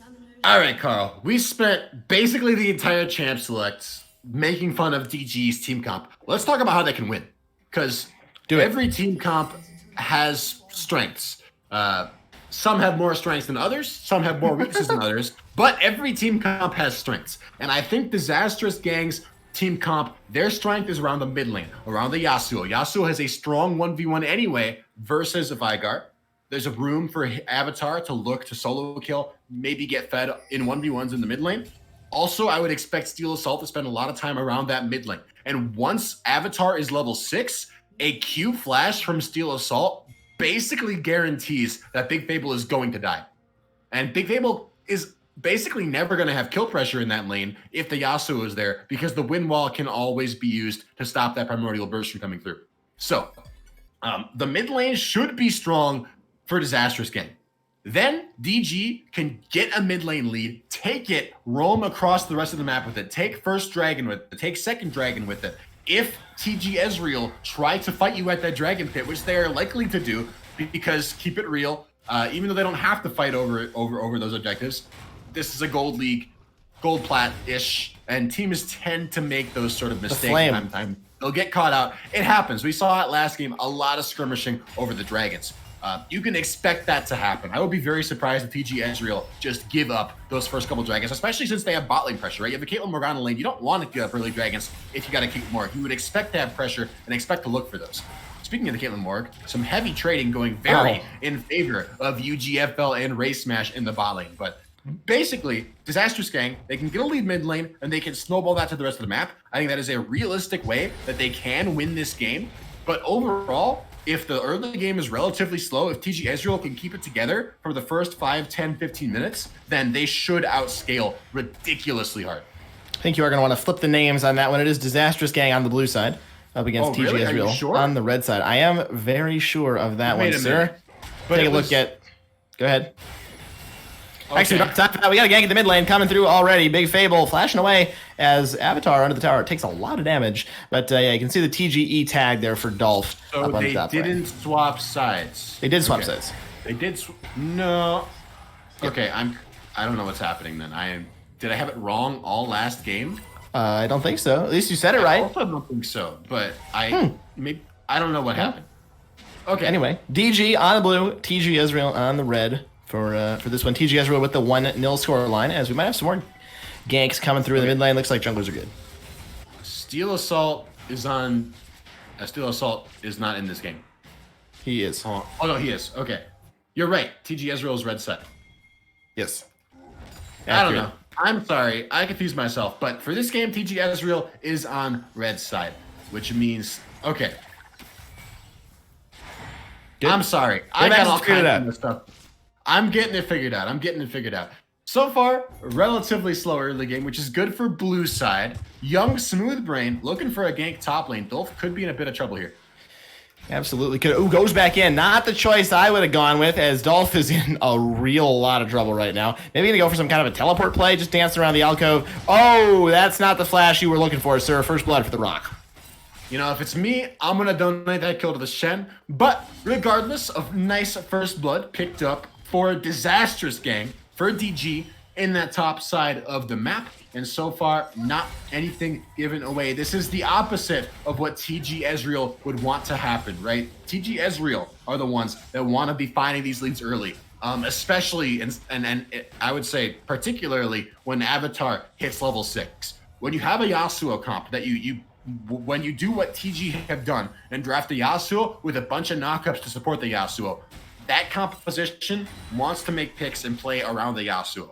And the better that DG can deny that from happening, the better their chances of winning this game are going to be. Big Fable taking some more damage in the mid lane. Steel Assault is on the way, potentially in the area for a bit of a gank. Big Fable taking even more damage, as this Yasuo is just very oppressive into Veigar, and that wind wall available if there is ever some damage trying to be traded back there by the Veigar. Little Yordle there up against the Ionian Sword Master. Doesn't look like a very fair match to me, as this Nico not quite able to find Surge Relic, gets the recall off. I think Gable staying alive is very important. If he has to give a few CS here and there to keep from overextending and losing kills and losing gold to Avatar, that's fine, right? He's going for a Glacial Augment build. Big Fable doesn't really have to have that much damage. It's more important to keep the Yasuo from coming online than it is to pick up those 3, 4, 5 CS. That being said, it still sucks to lose that CS, especially when you're a scaling champion like a Vigar, and Avatar has pulled off a nice freeze in the mid lane to do exactly that and deny Big Fable from picking up the CS, although he did just miss a cannon minion, which feels a little bit bad. Or I think no, he didn't. Never mind. Big Fable missed a cannon minion. Feels bad, man. Dragon spawned on the map, and Steel Assault is in that bot side of the map for now. DG are pushed into their turret in the bot lane, so Steel Assault feeling empowered to walk up and start auto-attacking this Dragon. He is on a ward, but Young Smoothbrain is nowhere nearby. Surge Relic and Phi are pushed under their turret. It should be a pretty easy first Dragon for TG Ezreal, and I like the look there. I do as well. Getting that early Dragon stack can, move you towards the Soul. Will either be a Cloud or Infernal Soul in this game. Two very, very different Dragon Souls. On that one, the Shen spotted out by a ward in the top lane. Will control ward that bush to clear out that vision, but one more gank that won't be able to come through. Young Smoothbrain likely just going to get some more farm under his belt and get that level 6, grab Stand United and try to make some plays with that one. We'll see. Gold dead even between these teams for now. A little bit of a pretty significant CS lead in the mid lane, though, in favor of Avatar. But that, and top lane, actually, in favor of Dolph. The solo lane is doing quite well for TG Ezreal. I'm not sure why the gold is actually so even when there's such big CS leads. Well, there's the kill win over. So there's 600 gold. 600 gold in that one. As Avatar. Yeah, not in the greatest of places right now. He's just kind of running himself off, though. It looks like Big Fable doesn't really want to chase, so Avatar just walks out. I think that DG weren't sure where Steel Assault was. And Steel Assault wasn't in the topside jungle. He wasn't able to answer, but he could have been there.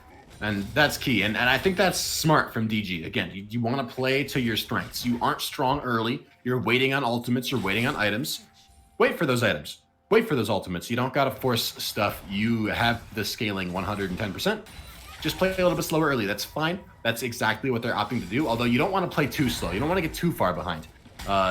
If your Vigar is dropping too much CS, that's a bad thing. Now Young Smoothbrain looking for a repeat gank on the top side of the map. Oh my god. Ultimates traded by these two top laners. But I do believe Dolph will just walk out to safety, and ultimates are just going to be down for a while. A bit unlucky on that one. I think Viking and Young Smoothbrain not quite on the same page. Young Smoothbrain was more than happy to just take the ultimate and back out. Viking was like, nah, man, we got this. And he went rock smash. And he went for that unstoppable force. Ooh, nice binding in the bot lane onto UGFL. Nothing going to come out of it, though. It is a bit of a bad sign for DG to see their Caitlyn Morg doing so poorly in this early game, right? Surge Relic down a little bit in CS, and guess whose bot lane has had all the pressure throughout these early levels? It's been TG Ezreal, and it's been Ray Smash and UGFL who have just been dominating this bot lane. They haven't got any kills, but they've got the pressure. They set up for that dragon. They've constantly got waves crashing into Surge Relic and Phi's tower, and there's nothing they can really do about it right now. Indeed, although an even game state right now definitely favors Disastrous getting in the long run. Viking taking a lot of damage. He could be going down potentially here. Dolph decides not to go for the tower dive, but this Malphite's starting to get the short end of the stick. He's starting. It's feeling the pain at the top. He does have teleport, though, so he'll be okay. Dolph doesn't have teleport. So TP advantage in the top lane is going to be expended. That kind of sucks, and Viking, or Dolt actually moving forward to keep interrupting this recall from Viking sucks even more. Means Viking is going to end up losing basically all of those two waves despite the fact that he had teleport. Now mid lane, Big Fable up way too far forward. In the mid lane, all the abilities used, Assault and Battery. There's a Stand United on his back. Will he keep himself alive? Looks like he will survive for now. Avatar actually will not. The burn was enough from the Ignite. Avatar picks up the solo kill. Oh man, if you're gonna flash, you gotta flash a little earlier than that. Big Fable not respecting level 6 coming through from Steel Assault and from Avatar. We mentioned it, but that's the power of a Vi and a Yasuo. Those champions synergize together pretty well. And if Steel Assault can get on top of Big Fable, there is precious little he can do to keep himself alive once that Assault and Battery comes through, or even once just the Q comes through. Now Surge Relic, let alone to the bot lane. He is almost going to go down. That was the weirdest interaction I've ever seen. What is happening down in this bot lane, Baymax? That was a tower dive, and then suddenly Surge Relic was almost picking up a double kill. The curtain call has been opened up. Candy dodge the shots. Not successful on the first two. The net, not enough either. Perfect aim on that one. 3 for 3. Race Smash comes up with the win. And now 2 kills to 1 in favor of TG Ezreal. Top lane Viking in a bit of trouble again. Flash into the tower, though, from Dolph. I don't think that was really what he wanted to go for. Just going to have to back out once again. A little bit overeager. Still about a 1,300 gold lead creating itself for TG Ezreal. They took the first dragon. The second one is spawning. And then another kill in Race Smash's pocket means that he is feeling strong and in a good spot to contest the second dragon if he wants to. Although, actually, he hasn't recalled yet. He's got a lot of gold that he's going to be looking to spend. That dragon is spawning on the map in 15 seconds. So at some point, Race Smash is going to have to recall. Not mid lane, Big Fable finding himself in a 1v2, a gank coming through. Absolutely. Avatar could be in a lot of trouble here. Just gets shot down by that primordial burst. A little bit too much damage for him to stomach. That's huge. And actually, guess what? Mid lane pick coming through. Bot lane, UGFL, and Race Smash are recalling. DG can look to start up this dragon if they want to. And that's exactly what they're going to do. I love the call here from Young Smoothbrain. And I don't know if he knows it, but Young Steel Assault is nowhere nearby either. So despite the fact that it's a Shen jungle that is a little bit behind here and isn't going to take this dragon all that quickly, DG come out on top of the macro gameplay and end up picking up a pretty easy second dragon of the game. I think that was poorly played from TG to give that one away. I agree. You don't, especially because you got it so early. That was kind of one of your main win conditions if you were going to win this game quickly, was going through that Dragon Soul. It is going to be a Cloud Soul in this one. Surge Relic could be in trouble, but the Black Shield keeps him alive just long enough. Race Smash maybe looking for something. Storm Razor is completed on this Jhin, so he will hit a little bit harder than will this Caitlyn. No item completed for her. Once again, going for the Storm Razor. So they're going to have even items. She has the money for it. Call completed as well. Going for a bit of recall. 80 carries will be nicely evenly matched. And mid lane also, we saw Avatar get pressure, try to roam down through the river, but not enough vision control in the river from TG Ezreal. Ooh, Race Smash dropping very low in the bot lane. Takes a lot of damage. Pop Blossom not going to find anything either. UGFL very, very low. Does eventually go down 5, picks up that kill, but Race Smash, the fourth shot's going to be enough to pick up the kill onto his opposite number. The Curtain Call could find the kill onto Fi as well if he's not able to continue this chase. It has been opened up. The Dark Binding not going to be enough to stop that one, but he does get out of the range. Fi walking himself out to safety. Avatar Flames is here, though. The Shen could be going down. They got to get the kill over to the Yasuo. They do not. Vi picks up that kill, but 2 kills for 1 traded over.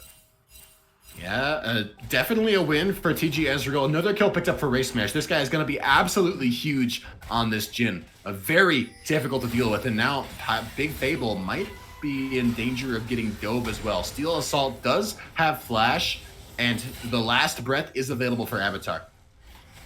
Vault Breaker over the wall. Could go with a flash on that one. Yes, he does. Last breath. No shield, though. Off the ultimate. Oh, no. Disastrous. Going to be stuck in the black hole at the end of this one. Can he pick up the kill for himself? Is Ignite going to be enough? Steel Assault going to go down under the tower as well. A huge mistake on this tower dive. 2 for 1 back in favor of DG. I don't think the tower dive was a bad idea, but the execution was bad. Big Fable manages to pick up a kill, and a kill over to Fi as well. Means that was a 2 for 1 in favor of DG. And Surge Relic, he's totally safe in the boss side of the map, actually eating a Tangle Thorn. I may have spoke too soon. He could be in trouble here. Took a lot of damage. I think he'll be okay. Ace in the hole going to be blocked by UGFL. No curtain call available. Just finding goes a little bit short. Race Smash, I think, is lucky to be alive right now. I think both 80 carries are a bit lucky to be alive. Very close either way. Heal actually still in the pocket of Race Smash, so he could have pulled that one out if he felt like he needed to. Could have had that ace in the hole. Regardless, Surge Relic and Race Smash both staying on pretty low HP. A Deadly Flourish taking Surge Relic so much lower. Both 80 carries playing with fire right now, but in the top lane, Dolph is working real hard to try to get his team at first turret of the game. First tower, definitely something that you always want to strive for. Gives a lot of bonus gold. We saw in the last game, the Jax picking that one up. Dolph was able to secure first tower. Kind of got himself back into the game with that. So something to look out for. Avatar Flames runs into Fi, able to block the binding with the black shield. There with the wind wall, I should say. As Avatar maybe going to look for the last breath. A nice stopwatch. Ooh, taunt flash does not quite work out there for Young Smooth Brain. But in the end, it is going to be the kill onto Avatar Flames. Regardless, Fi now on a killing spree. 3rd kill for the Morgana.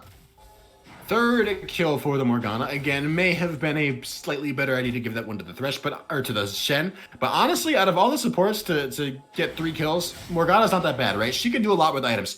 I think the Fi getting access to that Zanya's Hourglass, especially now that her stopwatch is gone, can be really, really big in a lot of these fights. Getting maybe a Mikhail's Crucible as well. Ooh, a face check from Steel Assault. Remember, no Yasuo. UGFL looking to go for a bit of a pop blossom, but they are outnumbered right now. This Nico just going to die where she stands. Big Fable picks up that kill as that just looked very, very discoordinated. No Yasuo doesn't just mean no Yasuo. It also means no Wind Wall, which means basically if Avatar is at the fight, he's at the fight, and Big Fable isn't, because the Wind Wall is there to keep Big Fable from doing anything. If Avatar isn't at the fight, then Avatar isn't there, and Big Fable is there. So it's sort of like a 2-champion swing, whether or not Avatar is present in that fight on the Yasuo. So another nice look from DG, a nice pick coming through, and TG Ezreal just getting a little bit over-aggressive over and over again. And now we're 60 minutes into the game, and DG are finding themselves in a position where they have a slight gold lead. They're even on dragons. Next dragon spawning relatively soon, and some of those big item specs you kept talking about are coming through. Storm Razor for Surge Relic, GLP for Big Fable. These guys are starting to scale. And sure, Steel Assault and Avatar are strong, and Ray Smash is strong, and Herald is basically being taken for free right now for TG Ezreal. I don't know if it's going to be enough, though, because we keep talking about it. DG scale very, very well. And once these team fights, the 5-on-5 start happening, I think they are heavily favored to win. I agree. The Abyssal Mask first by Viking. I'm not entirely sold on that. I think you want to go for more more armor itemization there. A lot of the damage dealers in this team are physical damage. Obviously, the Maokai, the lane opponent, does do a lot of magic damage, but I think you want to be building a little bit more for that team fight, at least in my mind. Dragon on the map as well right now. We'll see if there's a contest on that one. We'll see. I don't think you have to contest it if you're DG, but I think you should try to at least delay it as long as possible. They are going to contest it, though. I think they're strong enough to maybe do it. They got Viking brought down from the top lane. He's a Malphite with level 6 and actually level 11, so level 2 ultimate available. Viking going to start tanking up this dragon. Vision cleared. Dragon has been started up by DG, and TG Ezreal not in a great position to fight over it, actually. Avatar's so far away in the mid lane. Yeah, Yasuo is not even here. This isn't really a dragon you can contest without all of your members here. Even with them all there, I don't know if you can really contest for this one. They might look for the fight after. They may just trade the tower in the mid lane. Yasuo onto that one. Still, Avatar Flame is able to secure that first tower of the game for himself. Solo gold with that as well. It's a lot of money into this Yasuo's pocket. That is a lot of money into the Yasuo pocket, although it is after turret plates have fallen, so it's not that much money. Still first turret. That's nice. Giving away a Cloud Dragon for it feels a little bad, especially when you're talking about a team that one of their win conditions is getting access to that Dragon Soul. TG Ezreal wanted to be strong early. I think they're sort of running out of options to win these team fights early on to the game. And you know, we talked about it in the draft. TG Ezreal were on a bit of a timer. That timer is ticking down pretty quick, and it feels like they're not taking the steps that they need to be taking to win the game by the time the timer runs out.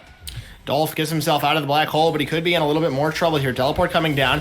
Viking has joined the fray. Unstoppable Force onto multiple members, onto the Yasuo and onto the Maokai. Dolph goes back in for a little bit more. Steel Assault has arrived, but he gets bound up before he can get anything else done. Last Breath Juice just onto the Shen and blown up. Avatar Flame is just gone immediately with the Primordial Burst. Dive into the tower. Comes through from Steel Assault, but he might not be able to pick up the kill. He is able to do so, but goes down in the end. The Stand United was able to keep the Veigar alive for so long. In the end, 2 for 1. Again, in favor of Disastrous Gang. This is not what you want to see if you are a TG Ezreal fan. Meanwhile, the fighting does continue in the bot lane for the time being. Looks like they're going to back away just for a couple of seconds. Yeah, and Surge Relic actually coming on the top of the 1v1. Here comes the initiation, though. Curtains are closing. Just a couple of seconds, indeed. Surge Relic may be able to find the kill. Yes, onto UGFL with the bit of a cupcake there as Ray Smash trying to find the kill on his opposite number, but the ace in the hole is going to shoot him down. Shut down in favor of Surge Relic. A little bit of bonus gold in his pocket. 600 to be exact. TG Ezreal are crumbling. Yeah, DG coming online across the board here. They win the fight mid lane. They win the fight bot lane. That's 4 kills for 1, basically, at the end of the day. If you factor in the mid lane fighting and the bot lane fighting, it was 4 kills to 1 in favor of DG. Now 11 kills to 6 in total, separating these teams. About 1,000 gold as well, separating these teams. And keep in mind, DG are, without a doubt, the team that scales harder. And you're already seeing that start to happen, right? Big Fable is becoming very difficult to deal with, especially when Young Smoothbrain is there, especially when Viking are there. TG Ezreal are playing a team comp that is trying to get picks. They're trying to play around the Yasuo and around the Vi to get picks and find dives onto the backline members of DG. And that is hard to do when those backline members have an event horizon to hide behind, have a stand united to hide behind, a black shield from Fi, and a Malphite ult from Viking. And now bot Surge Relic. Yeah, Surge Relic's going to be going down here. You'd have to imagine the flash in exchange there for Avatar Flame. Both flashes down, but 500 gold in the pocket of the Yasuo. Surge Relic gets caught out. I think it was definitely a mistake to burn that flash. A little bit questionable. That's an important cooldown for Surge Relic to have that Avatar is going to be able to exploit. Although Avatar also not having flashes is roughly equally important, maybe even more so. We'll see what ends up happening here. At the end of the day, a pick for TG Ezreal. Herald dropped bot lane as well, and vision control in the boss side jungle. UGFL moving in to try to secure it. Ultimately not going to be able to clear that control ward, though. Feels a little bad. Pepe hands. Indeed. Leave it at that right there. Infinity Edge will be completed on the recall by Avatar Flames. That's going to be the 2-item power spike for the Yasuo that is so scary indeed. Really starting to have the damage to actually rip apart these squishy members in just a couple auto attacks. We saw what he could do to Surge Relic. That was before the Infinity Edge came through. Imagine what he can do with that now in his pocket. Boots completed as well. This Yasuo is starting to come online. He is. It's true. Avatar is at a big item spec right now. And in fact, most of TG Ezreal, this is the part of the game where these guys are really starting to be strong. Steel Assault and Avatar will likely never be stronger than they are right now in terms of their strength relative to the other members of the game. Now Fi face checking the spell shield is too late. He's in trouble. Fi in a lot of trouble right now. Gets hit by the Deadly Flourish as well. Pops the Soul Shackle, goes into the stopwatch to buy a little bit of time, but I do feel he's going to be going down at the end of it. It's Avatar Flame that has arrived. This is the best member that you want the kills on Stand United onto Fi. Not sure it's going to be enough. There's the knockup. Last Breath available as well. Shut down. The Jhin picks up that one. 600 gold in his pocket. A lot of money now in the side of TG Ezreal. They could look for the Baron even, Baymax.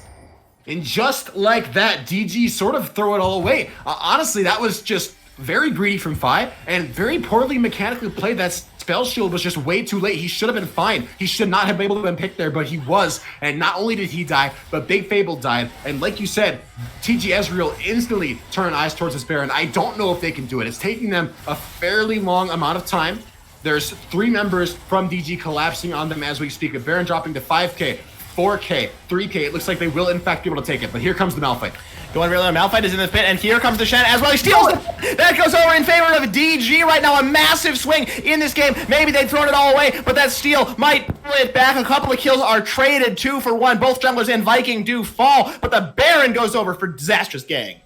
The Baron goes over for Disastrous Gang, and the Dragon is going to be TG Ezreal's consolation prize, right? 2 members of DG paid with their lives for that Baron, and they got it, and that is worth it every day of the week. But at least TG Ezreal are able to say, well, there's no jungler. You fooled us once, you can't fool us twice. We actually, no smite. Neither team has smite. They could look for the steal.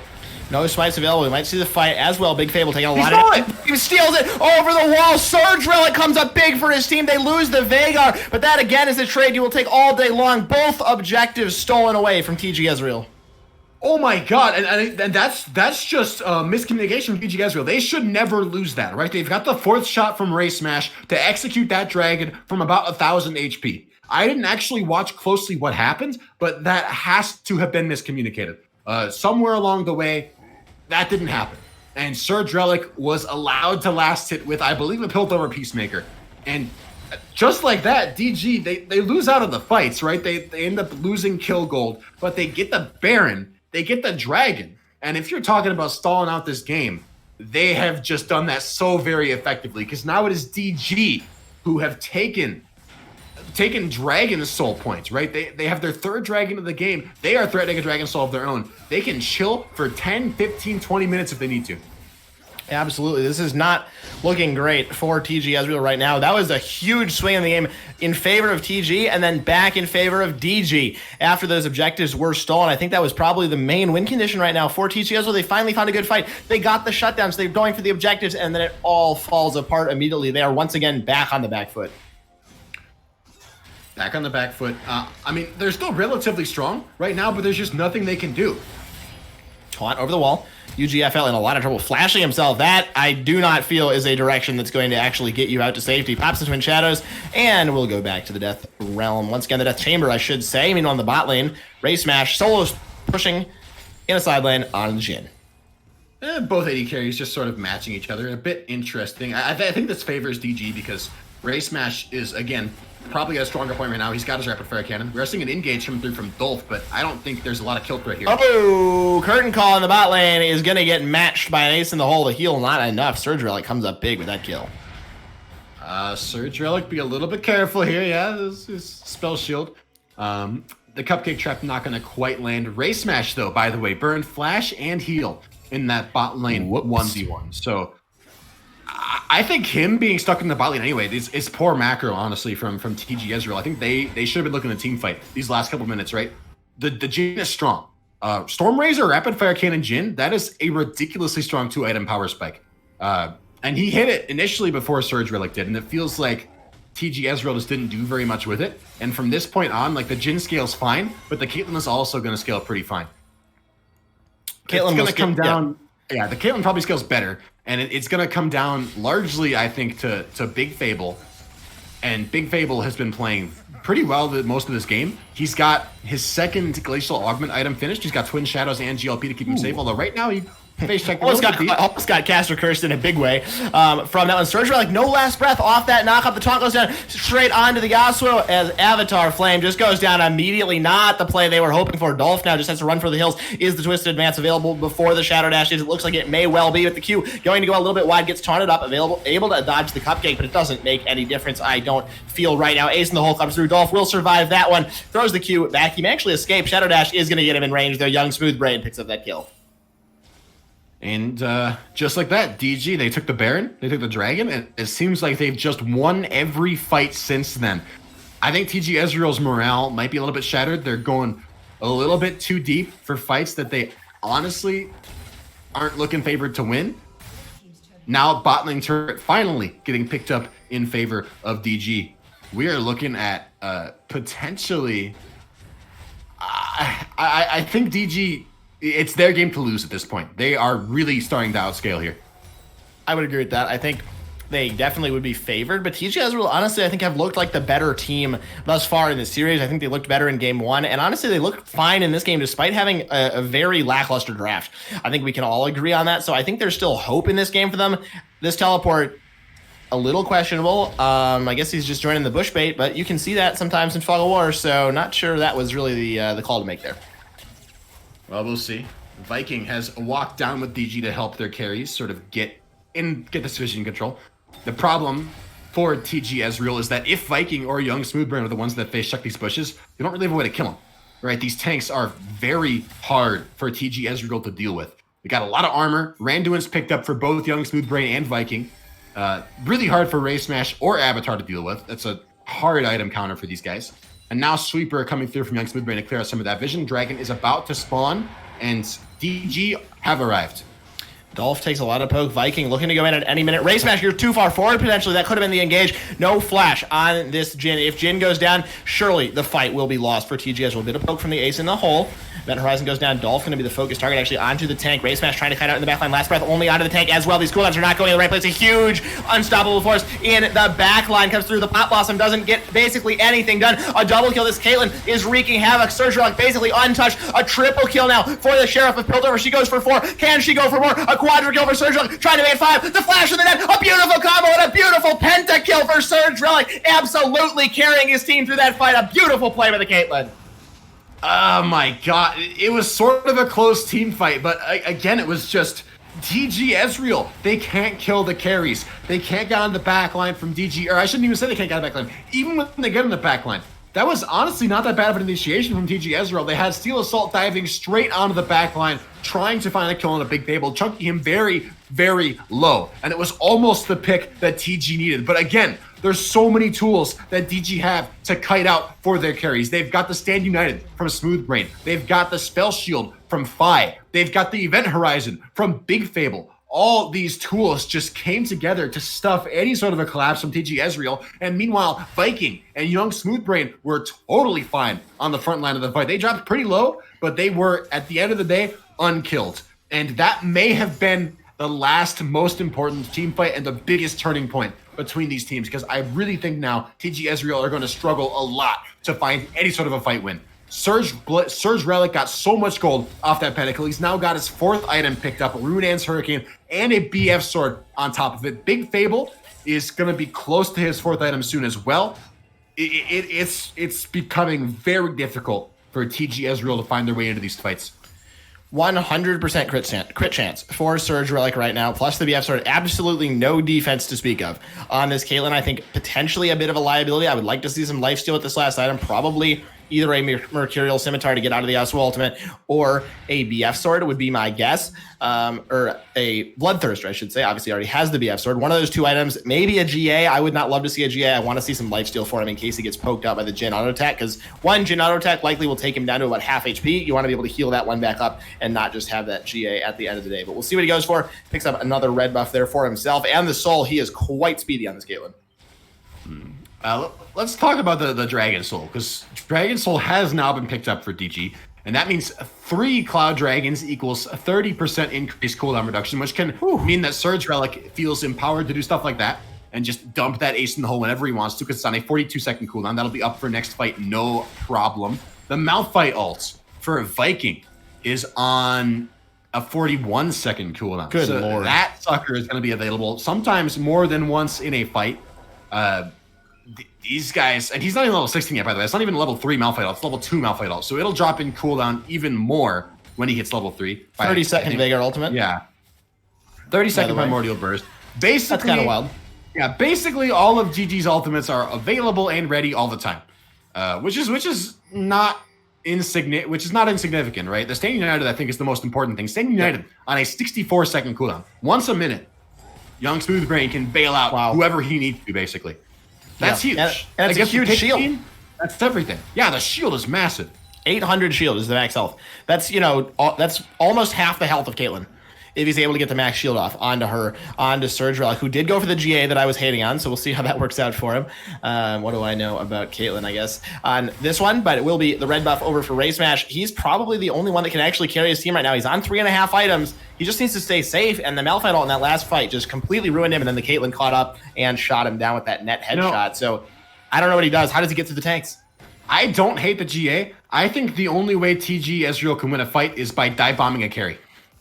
And I don't think there's any world where they win extended fights. And if Surge Relic can stay alive with that GA, that's just one extra tool that DG have to keep their carries alive.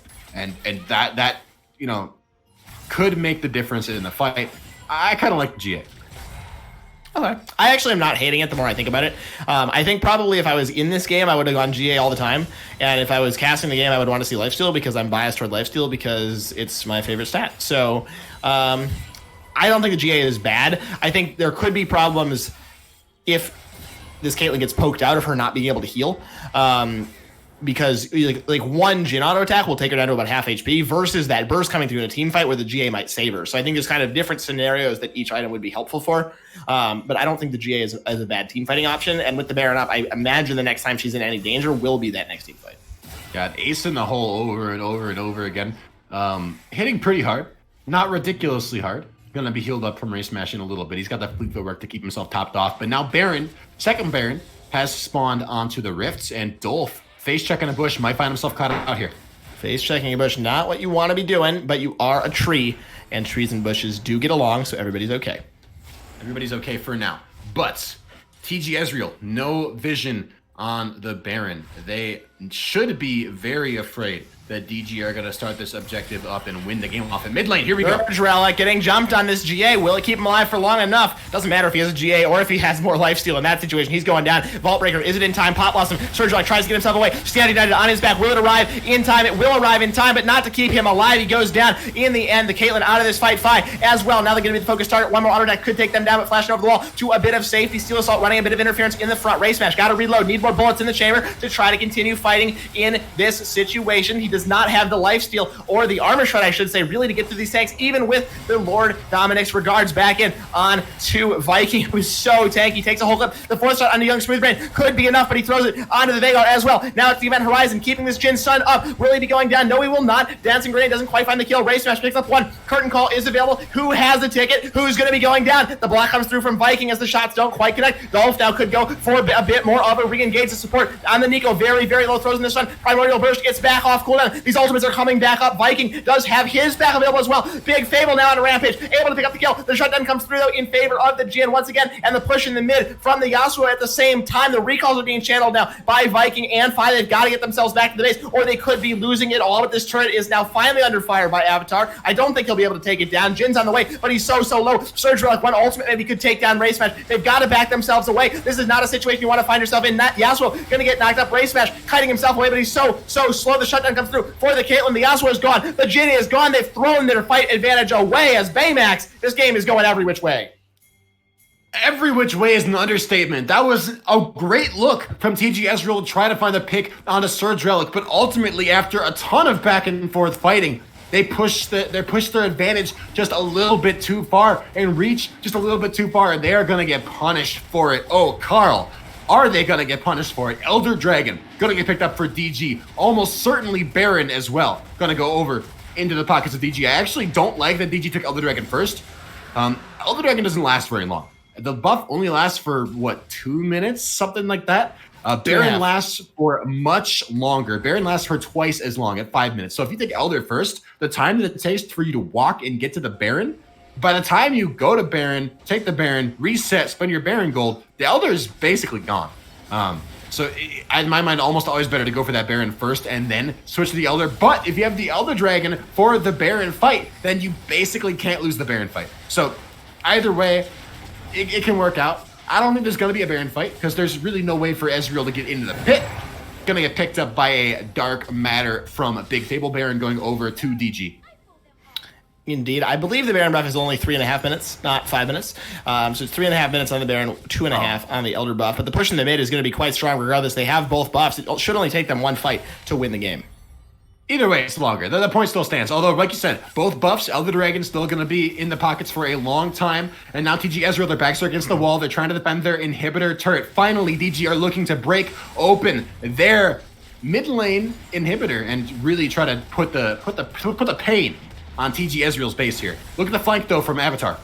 Gave up that flank the moment Baymax called it out. Caster Curse in the extreme. Avatar getting himself away. No GA on Surge Relic, no flash as well. He has to be the focus target if they want to win a fight. His turrets are melting now. Turret number 1 is already gone into the black hole. Goes Steel Assault. Dolph gets himself out with Twisted Advance, but he takes so much damage so quickly. Almost taken down with that buff. He may burn down. Yes, he will. Surge Relic picks up the first kill. Avatar onto the backline. Can't get the kill out of the Caitlyn, but there is the Shadow on his back. Stand United is going to be enough to keep him alive as the members are just falling one after another. Race Smash has to give his life up. He may go down even at the end of the day on the fountain. It doesn't make any difference. It is Disastrous gang forcing a game 3 in this series. Baymax, we have got a party on our hands.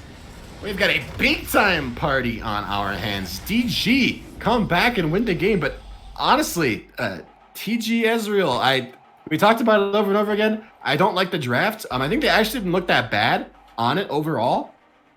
Like you mentioned, you thought that TG Ezreal sort of looked like mechanically better players. I think I would agree with that. But at the end of the day, DG drafted better comp. They executed the win condition better. And TG Ezreal, they now got their backs against the wall. They're staring down the barrel of the game 3. A potential reverse sweep. And suddenly, TG Ezreal, they were hoping to find their first team fight, or their first series win of Style Esports Season 5, and it might get ripped away from them here. Yeah, it might get ripped away. Kind of a wild game, back and forth again. Both of these games have been quite close. I cannot wait for the culmination of this series, and that tiebreaker game will be coming your way after another short break as we get set for the champion selected game number 3. We'll be right back.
Welcome back, everybody, to Style Esports Season 5. It's the Freljord group, and if you're just joining us, you picked a good time to tune in. It's TG Ezreal versus Disastrous Gang, Game 3 of this best of 3. The first game went in favor of TG Ezreal, followed by Disastrous Gang firing back in game number 2 to bring us to an all-even set. This is the game that counts, and it's definitely going to be a good one if the first two are any indication. I am Jarl Carl, bringing you the action alongside Baymax.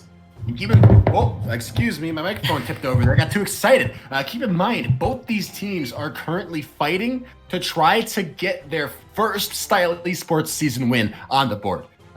Neither team has won a series yet this season. So, Disastrous Gang and TG Ezreal trying to sort of fight their way into the Freljord group, trying to make a name for themselves here. And so far, one of them is not going to be defeated is not going to be 100% defeated for much longer.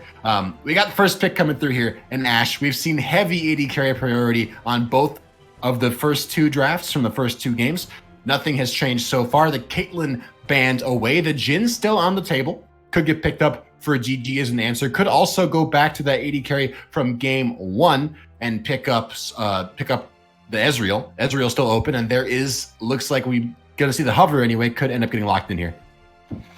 Indeed, AD carries being picked first is the trend of League of Legends these days. Ashe versus Ezreal, which I believe is what we saw in game number 1, but yes, reversed. Yes, it is. I could be. No, not reversed. Not reversed. The same. Oh, wait, no. It is reversed. It is reversed. I'm sorry. I'm sorry. It is reversed. You are right. Excellent. It was last time. It was TG Ezreal that had the Ezreal, and it doesn't actually make any difference right now. Right now, it's TG Ezreal with the Ashe, and it is DG with the Ezreal. Two of the very strong AD carries right now. I think arguably, I would say not even arguably, the two best AD carries right now. Ashe and Ezreal have been the most untouched by the recent kind of round of AD carry nerfs.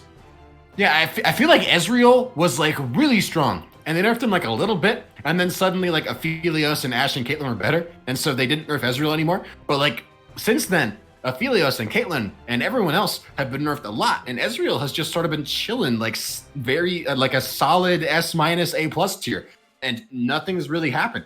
Ashe also, like you mentioned, hasn't really been nerfed in these last few patches where Caitlyn has been hit massive attack speed and attack damage nerfs across the board. We've seen other AD carries targeted as well. Not the Ezreal, not the Ashe. Now the Olaf locked in for TG Ezreal. Again, this is a very similar team comp. These are a lot of the champions that we saw in game 1. It's actually the exact same team comp, now that my brain actually works. It is the Ashe, the Olaf, and the Azir, the same composition we saw in game number 1 for TG Ezreal. You mentioned you kind of wanted to see a run back in game number 2. For them, the Azir was on the table. They kind of opted away, went for the Yasuo. I think they're kind of going back to their comfort picks, would be my guess. Now back on the blue side, just trying to set up exactly what they had in game number 1. Yeah, I like this. I like this for exactly the reason you just said. And by the way, in case you got confused by our confusion, I was right with the first time I said it. This is TG Ezreal running back basically the same 3 picks from game 1, and the Ezreal was also run for DG game 1. So this time the Corki not going to get picked up for mid lane, opting for a Ziggs instead, and also taking the Malphite away from TG Ezreal. But you know what that means? In game 1, what else did TG Ezreal have? They had the Ashe, they had the Olaf, they had the Azir, they had Jax. Jax, which didn't do very much. And the Morgana. What was the Morgana? Okay. Those champions are still open. The Morgana's still open. The Jax is still open. We could see the Jax again, although Jax into a Malphite doesn't go super well. We might see something a little bit more scrappy, more along the lines of maybe like Camille. I think that could be good. Something to set up and support the Olaf would be phenomenal. The Olaf wasn't really the hard carry, though, the first time around. When TG Ezreal picked a composition like this, it was all about that Azir in the mid lane. So maybe keeping him alive could prove very important. The Morgana banned away. Maybe a support like a Karma could come in handy here, help keep pressure in the bottom lane, and also help to support the Olaf and the Azir. I think, Olaf Karma is a strong 2-man. Those champions work very well together. The Mantra Shield to give the movement speed to Olaf so you can run him with the Ragnarok. That works very well. It's almost as good as having the Spell Shield on his back. So, in fact, I would say it's better because the Spell Shield, obviously, you don't really need Spell Shield because you have Ragnarok. The movement speed is so much better. That being said, DG have a lot of long-range champions that have poke, right? They have the Ezreal, they have the Ziggs, they have great ways to kite out of the Olaf and to match the poke and the harass of an Azir. So this is a bit of a different game from game 1. I would not like to see the Jax once again. I had to look at the stats after the game. Jax did about 4,000 damage to champions in about a 40-minute game. So doing about 1,000 damage per 10 minutes, which averages about 100 damage or around 1 auto attack a minute for him there. So that's not really what you want to see. I like the Thresh, a little bit more playmaking and some safety for the Olaf Azir when they go in. If they get caught out, can pull them out a little bit. I don't hate not having the Karma. I think Thresh offers a lot of utility that can make up for the lack of that movement speed. Yeah, I would agree. I like the utility from a Thresh. I like the setup. The Thresh is a very versatile champion that can do a lot and do it well. And he synergizes quite well with an Ashe. If either champion's crowd control lands, a Flay into a Descendants into an Ashe arrow is certain death for anybody. As is the Ashe arrow into a Descendants into a Flay. Like either way, somebody's gonna die. Honestly, I'm a little bit not liking the Morgana ban from DG. I think DG should have taken the Morgana. Morgana is strong against Ashe, and it's pretty strong against the Olaf as well. So far, TG Ezreal have drafted a team that don't have a lot of ways of breaking a spell shield. It's really only the Azir. And last game, we saw TG Ezreal really struggle against the spell shield for that exact same reason. That could be something that DG would have looked at, but they're going to opt for a Braum instead, which is a very safe option. It's good for blocking the Ashe arrow, but not that much else. Honestly, I'm not a big fan of the Braum pick here. It's a pretty good lane with Ezreal. Ezreal Braum is a relatively standard lane. You can get a stun pretty easily. Ezreal's Q will proc that passive. But I agree. I don't really think it was the best choice here. I would have liked to see the Morgana. Would have been a lot stronger in my view. Also, just like a Karma, a Lulu, something like that. Enchantress support, I think, could have been okay as well. We'll see what kind of utility the Braum can bring us. There's a lot of crowd control on the DG side right now. I will say, generally versus an Olaf, one of the best things you can do is kill him. Because you can't really do much else when he's got regular deck. You gotta have the damage to deal with him. And DG don't have a lot of burst damage. It's mostly consistent damage over time. Ziggs' poke, Ziggs' harass. Gragas has okay burst damage, but most likely he's not gonna be one-shotting an Olaf. And Ezreal is in a similar vein to the Ziggs.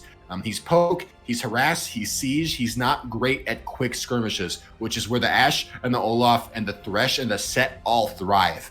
So I think TG Ezreal have drafted a good team comp for shutting down what DG want to do, but it's all a matter of sort of, can you access the backline? I think DG have strong win conditions through the Ezreal and through the Ziggs. If they can play fights slow and maintain vision control and not get picked, then the poke coming through from the Ezreal, from the Ziggs, is going to be very, very difficult for TG Ezreal to deal with. They don't have a lot of sustain. They don't have any sort of healing. They don't have a Nami heal or a Soraka heal. It's just go in. And you know what? That can be very weak against artillery mages, against Ezreal, because you just eat that poke and you can't come back from it. But the flip side of that is TG Ezreal have a great comp at forcing fights. And if you get forced on as an Ezreal and a Ziggs, you're going to die. Especially when the Braum is okay peel, but none of those other champions are really great at peeling. There are Gragas and Malphite are sort of going in. It sort of feels like game one again, where DG have a team comp that's almost pulled in two different directions. I was just going to say that actually. The team comp for TG Ezreal especially reminds you, of course, a lot of game number one due to the Olaf Azir Ashe being the same, but also just, I think they've honestly improved on what they had in game number one. I don't think the Jax did a whole lot. I don't even think the Morgana did a whole lot. In that one, I think this composition is a lot stronger. Again, at team fighting, you have a little bit more frontline from the Set, just a bit tankier, a little bit able to soak more damage than the Jax was because of that Haymaker. And I think a similar game will likely play out. The Malphite Gragas, the comp is a little bit different for Disastrous gang here, but I think if Avatar is able to get ahead again, Ziggs is a lot less able to dodge out from that Shurima shuffle than the Corki is. Of course, Valkyrie basically got Corki out to dodge a lot of times. In this game, I don't think the Ziggs is going to be so lucky. Yeah, I agree. And also, let's just talk about Avatar and the Azir.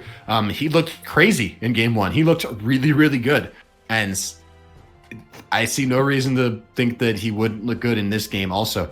I think, Azir as the champion sort of outranges most of what a lot of what DG are trying to do. And normally, I'm going to reiterate the point that I said earlier. I feel like DG has drafted a comp that is pulling itself in two different directions. You draft a champion like Malphite and a champion like Gragas. Those are, for the most part, pick champions that are trying to catch somebody and blow them up. And right now, what DG have done is they've paired those pick champions with a Ziggs and an Ezreal as their primary damage sources. And Ziggs and Ezreal are not that great at blowing somebody up. They're much better at playing the long con. at drawn out fights that take a long time, at playing slow and kiting backwards. And that's what happened in game 1 with the Corki and the Ezreal. And that didn't work out well for DG. So I think TG are probably favored to win this game. Although I will say, if Big Fable gets ahead on the Ziggs, Ziggs can blow somebody up if he's ahead, right? If that Super Mega Inferno Bomb does a ton of damage if you nail it on somebody's head.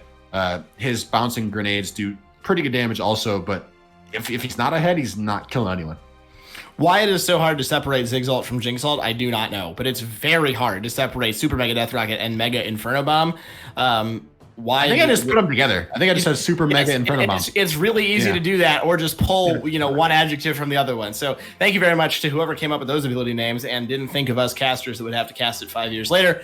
Of course, I am just making things up essentially at this point. But Ziggs, yes, has a lot of burst damage. Both Ashe and Azir can go down very, very quickly if the combo lands right. If the Satchel Charge can go into the minefield, into a Q, into it all, that whole combo from Ziggs actually can blow people up very, very quickly. He just has to be ahead, and it takes a little bit of skill. It's kind of like the old Gragas combo, where you would use the ultimate barrel to knock somebody into the Q barrel and go for that one-shot combo. You kind of got to move people around, a little bit of manual geometry on that one. Manual geometry. I mean, it's true. It can work. The one thing I will say is I mentioned this in a little bit earlier in draft, but the Braum Shield is nice for blocking the Ashe Arrow. So that's something. We'll wait and see what happens. I think basically this game is going to be, if TG can find access to DG's backline, if they can find the picks, they're going to win. If they can't find the picks, if they can't force the fight, if DG can play slow, they're going to win. We'll have to wait and see what happens. But game 1, very similar setup. It ended up favoring TG Ezreal, who came out on top on that game 1 win. I think we're going to see TG Ezreal look for a 2-1 win here.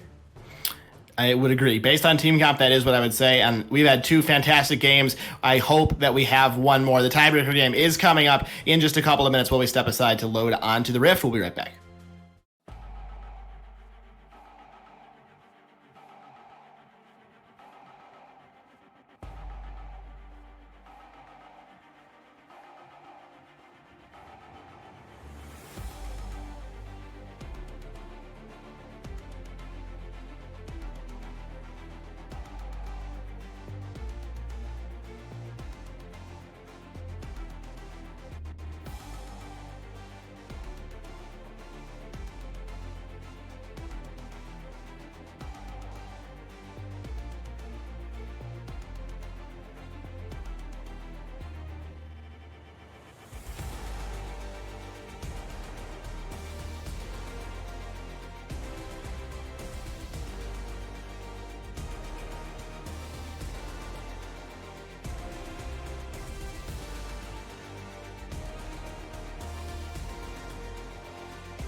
For the final time, everybody, we are on to Summoner's Rift, the tiebreaker game here. 1-1 right now is the scoreline between TG Ezreal back on the blue side up against Disastrous Gang on the red. All tied up. This is the game that counts, the game for all the marbles. Both these teams looking to come up with their first win in Style Esports Season 5. I am Jarl Carl for the final time alongside Baymax.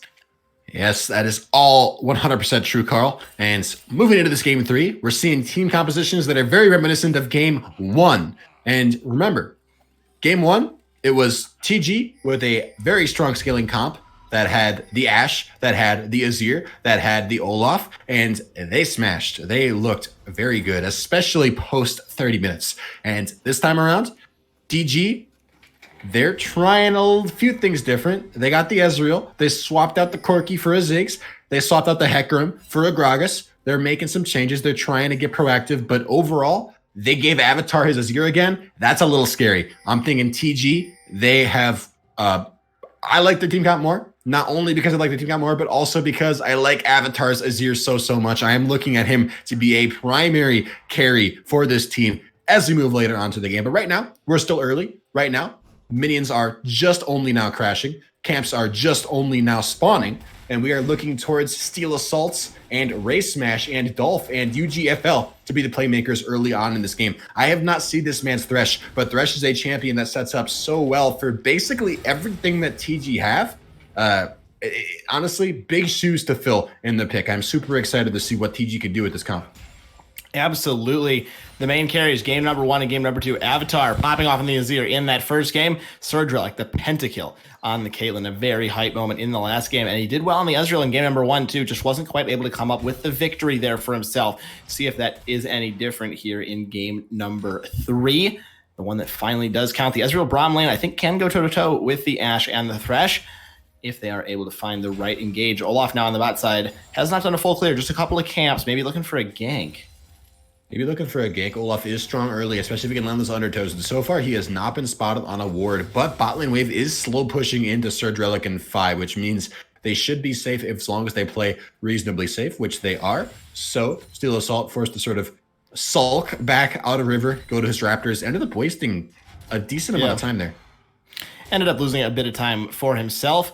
We'll be able to catch up in camps, though, just because Olaf clears really fast. But both red sides cleared for these junglers at approximately the same time. They may meet around the scuttles relatively soon as well, which spawn in just a little while. Olaf actually going for an invade, though. This could get him back on the map. Yeah, Young Smoothbrain actually recalling. We do see, I think, Steel Assault maybe looking for a gank. Kind of buying some time before that Rift Scuttler spawns on the map. Flay bot lane onto Fi. He's taken a little bit of damage. It's a big wave. You don't want to fight in it if you're Surge, Relic, and Fi. And now, speaking of invades, we are seeing Steel Assault move into that blue side jungle, start whacking away at Smoothbrain's blue buff. But Smoothbrain is about to show up. Predator available as well. That's why the recall came through for that Gragas. He may look to contest this. Is able to smite away that blue buff. Steel Assault wastes a lot of time. Fi also loses quite a lot of health. Yeah, and like you mentioned, I like the recall there for the Predator boots picked up now for Young Smoothbrain, so he is going to be a threat. Going to be able to look for ganks, although I don't know how well he can gank these lanes, right? Mid lane, Azir versus Ziggs. Azir is pretty safe. It's pretty hard to gank an Azir unless Avatar just gets a little bit too far forward and plays very aggressively, which can happen. We saw that happen a few times in game 1, but Young Smoothbrain was on Hecarim then, who is, I think, a little bit better at forcing ganks on champions like that, especially once he's got his ultimate available. So we'll see what happens mid lane. For now, junglers sort of clearing their camps, starting to prioritize some vision over Dragon. Fi sort of chasing UGFL to this mid lane, or UGFL looking for a roam on this mid lane. We might see a flash Flay here. Ping was down. They knew that the Thresh was here. Big Fable getting himself out with that bomb. Predator boots have arrived. Avatar going to take a little bit of damage from the Gragas, but in the end, just some health lost. Nobody goes down. I like the discipline there from Avatar to hold on to his flash, and not just Avatar. Big Fable also. I meant, excuse me.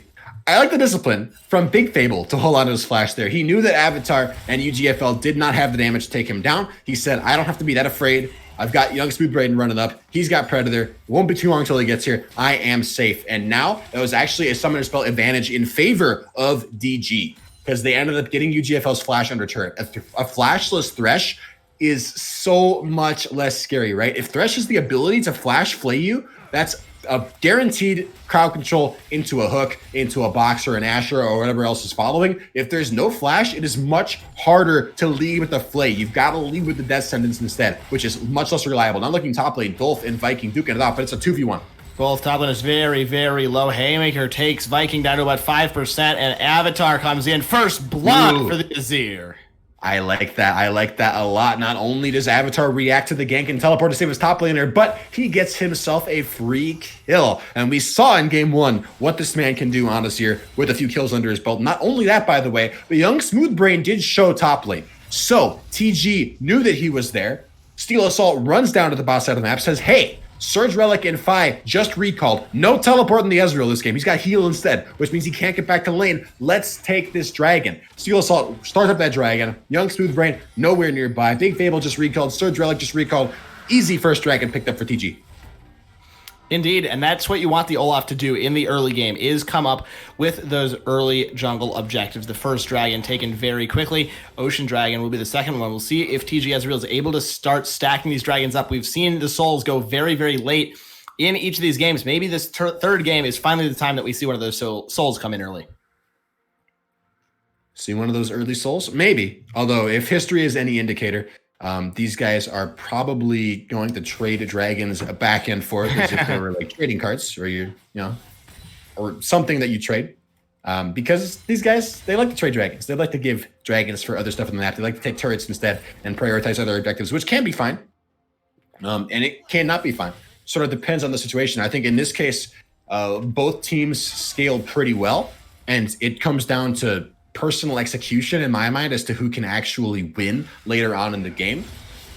And if I had to guess based off the first 2 games we've watched, I think TG are mechanically better players, especially when you consider Avatar on his sort of signature Azir from that game 1. So I don't think TG are really in a rush to finish this game if they want to sort of prioritize slowing down the game and not worrying too much about Dragon Souls. I don't think that's a bad idea. I would tend to agree with that. We have gone into a little bit more of a lull state in the game, although I don't think it'll be that long before somebody decides to go for the fight. I think the mid or bot lane are prime targets. Both junglers starting to congregate down here. Both junglers starting to look like they might want to make something happen here, but it is UGFL who pulls the trigger. There goes Steel Assault into the backline. No Ragnarok quite available yet, though. Enchanted Crystal Arrow onto Ezreal in the backline. Surgical has to flash his way out. The flash forward from Ray Smash. He's trying to go for the kill. The last auto attack is going to come through. Steel Assault already picking up the kill on his opposite number as well. 2 kills already picked up for TG. Ezreal, Big Fable teleports in, but he's not going to get anything done. Ray Smash into the tower. 1 more auto attack is going to be enough against 5. That's a double kill for the Ashe. He will survive the tower as well. A 4th kill goes over as UGFL picks up the kill onto Big Fable. A disaster for Disastrous. Gang, they're living up to the name. Disaster is almost an understatement. That was so depressing too, because there were so many health bars and so many chances in that fight for it to swing the other way and for DG to pull out something of a win. But at the end of the day, you just gotta call it like it is. TG dominated the fight. 4 kills for nothing. Now 0-1-0 score lines across the board for all members of DG. CS leads manifesting themselves across the map for TG. Remember, we talked in the champ select a little bit about this, but DG have a team composition that doesn't do much early. The Ziggs and the Ezreal kind of suck at doing stuff early, especially compared to an Olaf and an Ashe and a Thresh, who are great at picking fights and thrive in skirmishes and play off of each other very, very well. And DG, they didn't respect the level 6 coming through from Ray Smash, didn't respect the Ashe Arrow and the Flay from UGFL. Now mid lane, a Shreem, a shuffle onto Big Fable. He's in trouble too, Carl. He has no chance to get out of this. Has Flash. You do not want to see him use it here. You'd like to see that saved. 1 more auto attack from Avatar Flame. Will pick up the kill. 2-0 on the Azir, 2-0 on the Ashe. 2-0 on the Azir, 2-0 on the Ashe. If you were going to have 2 champions 2-0, those are probably the ones to have 2-0. Maybe the Olaf, but like we talked about in the first game.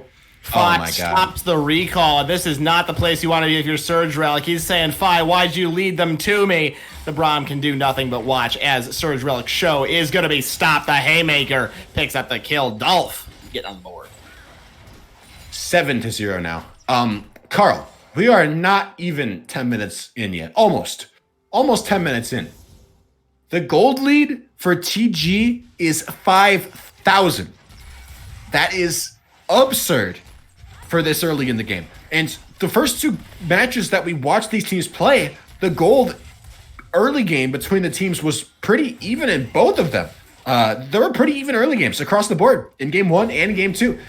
So far, game 3, totally different story, right? This is a dominating performance from TG. They just have looked better across the board. They're playing better.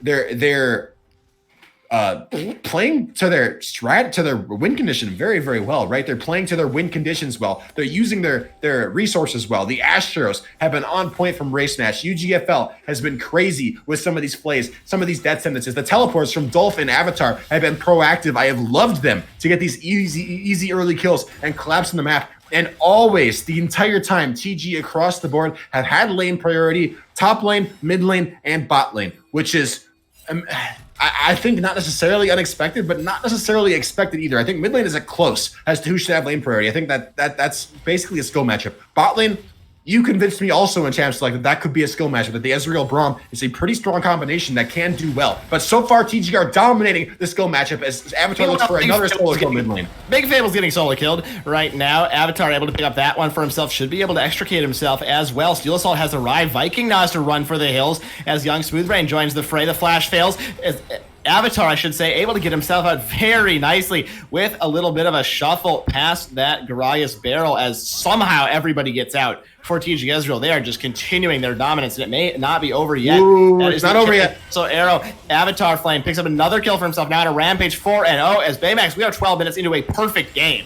In second dragon spawn on the map. Also, TG say, don't mind if I do. Steel Assault starting up that one, and there is not going to be any sort of a response being mounted by DG. They've got no way into this pit. They got a dead jungler, a dead mid laner. Big Fable only just now returning to life, returning to existence, coming home from that gray screen. Now mid lane, Avatar maybe overstaying his welcome a little bit. I think TG might be getting a bit cocky, but honestly, they have every right to be. They're looking at almost a 9,000 gold lead, 12 minutes in, 9-0 in kills. CS leads across the board, often of 20 or more.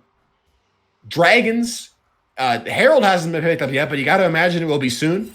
TG are just running the board. They're running the gambit. They're not leaving anything to DG. Yeah, this game is basically over. And we're 12 minutes in, 9-0, a perfect game, like I mentioned so far. No towers, no kills, and no objectives thus far in favor of Disastrous Gang as Race Match trying to come up with that first tower at 12 minutes into the game. No Herald even. Jungler on the bot, so this could be a bit of a gank onto Race Match, who is a little bit low. We'll see if they can get out with the Lantern as the Glacial Fissure is way too late to interrupt that one. Way too little, too late. Not a terrible look, but execution. Oh, excuse me. I hope you didn't hear that. I burped a little bit. Execution wasn't quite there. Now mid lane turret dropping very, very low at about half HP here. Top lane, we haven't talked about top lane much, but Dolph has been sort of running over this lane so far. Yeah. Bramble Vest picked up for Viking means that the trading is looking a little bit more even now, but still, it's going to be rough, right? The Malphite down about 30 CS in this lane. Also, looking towards the Herald. Herald is getting started up by Steel Assault. It probably won't be picked up or dropped before turret plates fall, so that's something of good news there for DG, right? TG Ezreal won't be able to get their hands on any of that turret plating gold from the Herald, but it's still most likely going to be in first turret going over in favor of TG. I will say they have gotten a lot of turret plates without the Herald. They have so far converted on 10 turret plates, which is 1,600 gold, which is, not a whole lot when you compare it to how far ahead they are, but definitely still something this Herald surely will break open this mid lane tower in the not too distant future. Not too distant. I'm thinking very immediate future, honestly. Right after Young Smoothbrain gets murdered by an Olaf. How about that? Down he goes. Nothing even really to say about that one. A Ragnarok was procced, and the Gragas died. Tower in the bot lane goes down as well. Tower in the bot lane fallen. Mid lane turret probably next in line. Top lane bleeding very low also. It's just, it's honestly kind of sad to watch this game. TG, you said it.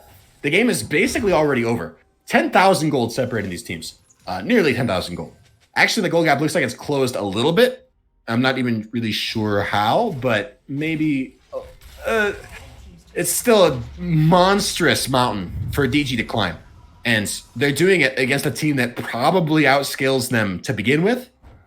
it's looking rough. Now top lane Viking, face checking into a bush. He's going to go down here. They're also down about 8,000 gold. So even if it's a little bit less, he's actually not going to go down. Able to get out with the Unstoppable Force. But even if it's a little less, who really cares at this point? They're so far ahead, TG Ezreal are, that they can pretty much run the gauntlet. You'd have to feel they may even go for the tower dive on this. The Herald available as well. TG Ezreal, it's just everything is turning up Millhouse for them. Everything is turning up Millhouse. I don't know if people know that Simpsons reference, but if they don't, they should look it up because it's funny. Avatar, what are you doing? Avatar did not want to have a perfect game. Just going to leave Dolph to go for that last auto attack, as that looked very strange. I actually think that was smart because there was no way out for him there. Dolph probably also going to die. Dolph maybe taking a little bit too... Oh my God. The damage back. We have the same reaction. At the same time, Dolph is going to walk out of this one. He's going back in. With the undertow, the Ragnarok. Oh no. Fi is just saying, what do I do? What do I do? I give another kill over to the Berserker. Yeah, Dolph says, screw leaving. You think I'm going home? I ain't finished yet. I got unfinished business here, boy. Meet me behind the gym at 3 p.m. And back to what happened with Avatar. I think Avatar actually made the right call because he could have walked outside of the range of that turret, but he would have been stuck over there. And he would have been stuck over there with young Smoothbrain and Fi collapsing on his position. It's better to give the gold to the Malphite than risk giving it to a Gragas or even worse, an Ezreal who might have his true shot barrage to come pick you off with. Like, giving that shot, that's a lot of shot on goal. That was 1,000 shot on goal, I think, going over in favor of Viking. So much worse if that goes over onto Big Fable or Surge Relic or Young Smoothbrain. Ray Smash, you do not want to be there. The flash over the wall, but you got to get to the lantern. You got to get to the chopper, and he's able to do so. Mr. President is getting out scot-free. Scot-free is not necessarily what I would say. He did burn flash. And Avatar Flame is going to have to burn a little bit more than Flash. He wants to get out of this. Just kidding. He gets over to the Lantern, and my whole point is ruined. Doesn't even have to burn anything. But Dolph now, in the 1 versus 5, he decides to commit to it. It does so much damage. This set is really strong right now, but he does get shut down. That 600 gold in the pocket of the Ezreal. This fight not going that well for TG Ezreal. They could be on the back foot. Avatar Flame in the back line going to get jumped on by Viking at the same time. A nice hook. What a beautiful death sentence. The backward vision from UGFL to keep his mid laner alive as the complete disaster is avoided. But still a nice little fight win there for TG Ezreal. Carl, we might actually have a game on our hands here. Oh, Ragnarok popped. I wouldn't get too excited about that one, Baymax, as the undertows are rolling through. Young Smoothbrain, the undertows are actually rolling through, and they are rolling through in a bit wide of a direction right now. Fi gonna likely get out as well. That's a double kill for the Olaf. About to be 3, you would have to imagine. Gets stunned up. Doesn't have the E. Mega Inferno Bomb is around, but it's not gonna make a whole lot of a difference coming through after that triumph. A quadra kill for the Olaf as Steel Assault says, no thank you, Baymax. We do not have a game. Okay. Maybe I spoke too soon, but I definitely do feel like TG have been getting a little over-aggressive, maybe limit testing a little bit too much, and it has certainly bitten them in the behind a little bit. Multiple shutdowns picked up now by Surge Relic. He is finished with his second item. He's got more gold than Ray Smash does. We take a peek at the gold charts now. Oh no, he doesn't have more gold, but he's got more items. We take a look at the gold charts right now. About 7,000 gold on Surge Relic. That puts him on par, or close to on par, with both Avatar and Ray Smash. He's only a few hundred gold behind now. And he's got that Muramana stacking. Ezreal scales quite well. The Mana Moon is almost stacked up into that Muramana. You know, there are some rays of sunshine beaming through the dark clouds here for DG, but it's probably going to be too little too late because TG are threatening a Dragon Soul.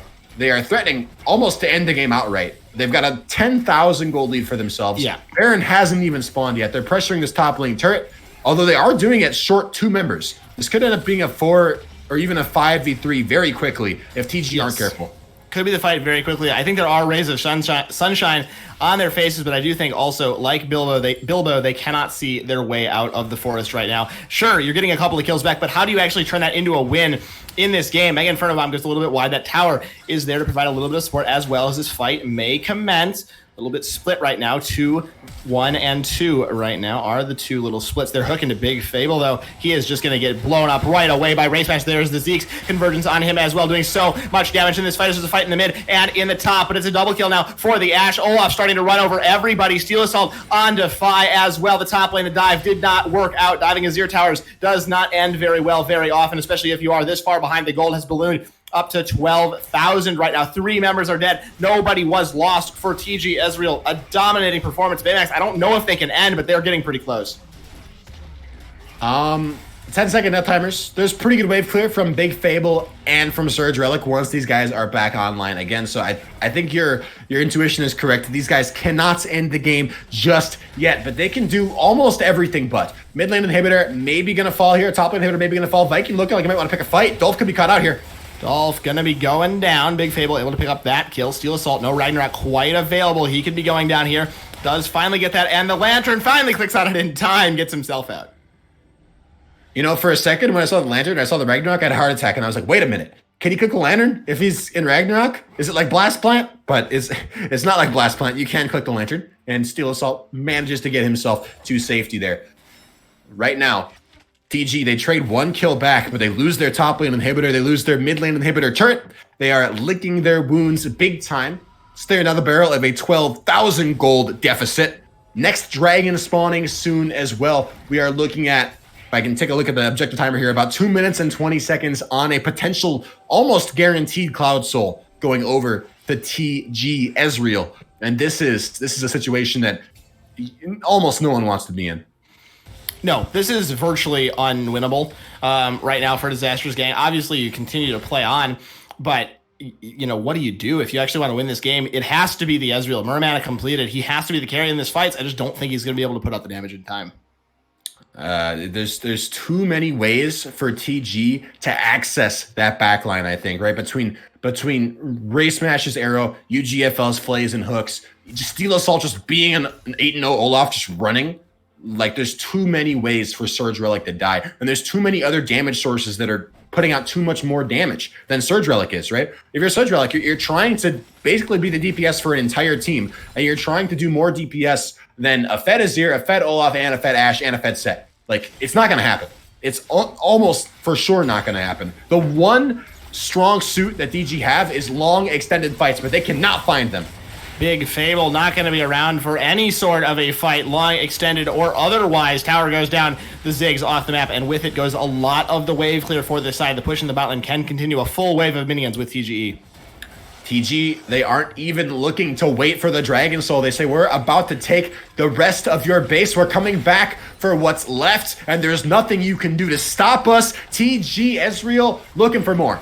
Hook lands, they're going to go for the dive. Avatar Flame in the backline is doing a lot of damage against Young Smoothie Brain. He's going to be going down 5, trying to cut himself away, but Surge Relic able to pick up the shutdown on the Olaf. 1,000 gold in his pocket. Can the Ezreal do the damage? It doesn't look like he's going to be able to. A double kill has come through for the Azir. Ray Smash, flash start of the tower. That's going to be the kills that they do need. Big Fable, the member, back alive. The death timers are so short. We're that early in the game. Avatar Flame dodging away from some of the bombs. Is it going to be enough for him? No, it will not. The shutdown goes down, but I don't think it's going to make any difference. Baymax, surely this is going to be the end of the game. Death Sentence not quite going to land. Big Fable, the flash away actually could do a lot with the bomb. He has saved the base. Dolph goes down. Another kill picked up. Another my. The Ziggs. UGFL, he's trying to hit the tower, but he's hitting a rock with a chain. He is able to finally bring it down, but he has to get himself away. Predator is now on from Young Smooth Brain. Can he find the kill? Barrel rolling through. Is the ultimate available? No, it's not. No explosive cast. The death sentence comes down. He's going for the inhibitor. Get the inhibitor. Get it. Yes. The support able to find the objectives, but he does go down. Okay, this is good for TG, but it's actually a little scary also. Again, a ton of shutdown goal going over to Surge Relic and Big Fable. And yes, DG literally have no objectives left standing other than their Nexus. However, that means that they are being funneled a lot of gold. On top of all that shutdown gold, that's a ton of super minions that are going to be crashing into the base of DG. And so TG, this is their time. They have got to put the pedal to the metal, take the Dragon Soul, take the Baron, run it down with 3 waves of Baron buff super minions and end. If you screw up now, if you get too over aggressive now, too hypey now, if you throw a lead, if you lose a silly fight and you lose a Baron, or even just give DG time for those inhibitors to come back online, the game can come out of that looking a lot different because that is so much golden experience. Now, the good news for TG is they don't have to let it get to that point. If TG play textbook League of Legends, take the Baron, take the Dragon Soul, and then play slow, Baron buff those waves, shove them into the Nexus, there is no way for DG to combat that. The Baron buffed minions by themselves will be enough to end the game. And it looks like that's what TG are doing. They're moving as a unit. They had Avatar recall, but he's got teleport to get here. And they are looking for more. They want to end this game. They want to get their first Style Esports season win. This should very easily be the end of this game. 1 kill already picked up. Ezreal out of the fountain. They can just focus down. The Nexus 5 goes in with the Glacial Fissure, but it's not going to be enough. Ray Smash does so much damage on this Ashe. Everybody hurts a lot. The Nexus goes down. TG Ezreal, they improve to 1 and 2 in Style Esports Season 5 here in the Freljord group. 0 to 2 to 1 and 2. You know, it's not much, but you got to start small. You got to start somewhere. Baby steps to get to greatness, and that's what TG Ezreal are trying to accomplish here today. On the flip side, though, Disastrous gang, their first ever series here in Style Esports Season 5, they come away not looking so great, right? Feels a little bad to come out of the gates swinging. Sure, you took TG Ezreal to a Game 3, but TG Ezreal, they ended up winning, and this is a team that so far was 100% defeated, the opposite of undefeated, and you just lost to them. That's got to feel a little bit bad, but still though, DG, Disastrous gang, their first game of the season, they've got plenty of time to figure stuff out, to learn from this, to play better. I can't wait to see what they do with it in the next couple of games they play. Yeah, absolutely. A very, very fun series, fun to watch, fun to cast as well. And just back and forth, a load of fighting in this game, you know, very, very clearly the least entertaining, or not least entertaining, but the least competitive of all three in this series. Much, much faster than the 38 and 39 minute games that we had earlier. And TG Ezreal, they, you know, finally put the pedal to the metal when it mattered. That Azir and that Ashe are very scary. They were certainly terrifying. The Azir and the Ashe were terrifying, but honestly, I want to give a big shout out to Steel also on the Olaf. One of the chatters just sort of referenced him a little bit. I want to give him credit because in game 1, he didn't do that much on the pick, which was fine. He didn't really have to do much, but this was a game right here, right now, where he sort of popped off. 8-1. He was tied for second most kills on the team. Looking at damage dealt to champions, he did have second most damage dealt. He actually out-damaged Ray Smash on the Ashe. So he was putting in a ton of work. He was making his presence felt throughout the map, and I feel like his positioning, his early game macro was totally on point. I want to give him a ton of credit. Yeah, indeed, credit must be given. Running through the game as well in this third game. Not as much in the first game, but absolutely crucial to this game going over in favor of TG Ezreal. But with that, I do believe that brings our broadcast to a close for the evening. We hope you will join us tomorrow for Merlin Mondays. Have our color caster Merlin of the Shadow Mustangs Unleashed, who just won a nice 2-0 victory tonight as well. So coming off that victory, he will be on the desk alongside the True Light with host Ewok tomorrow for the Dragons of the West, a fan favorite up against 5 minutes late, hopefully not living up to their name, at 9 Eastern tomorrow. That's followed on Tuesday by New England Stormwolves Thunder versus the Emoji Police at 8 p.m. Eastern. That's back with myself and True Light. So hope you will join us for those games. Should be good. The action always continues here on Style Esports, twitch.tv channel. Stream 7 days a week, games every evening in our various groups here. You can also join our Discord. There's a link below the stream. If you do wish to learn more about Style Esports, chat with us, chat with the players, look to join a team for our upcoming seasons, we would love to have you. We have a couple of other links down there with some information if you want to check those out as well. But with that being said, on behalf of myself, Baymax, my color caster, our gracious host, Tori, this evening, we thank you all so much for watching, and we hope to see you next time. Good night.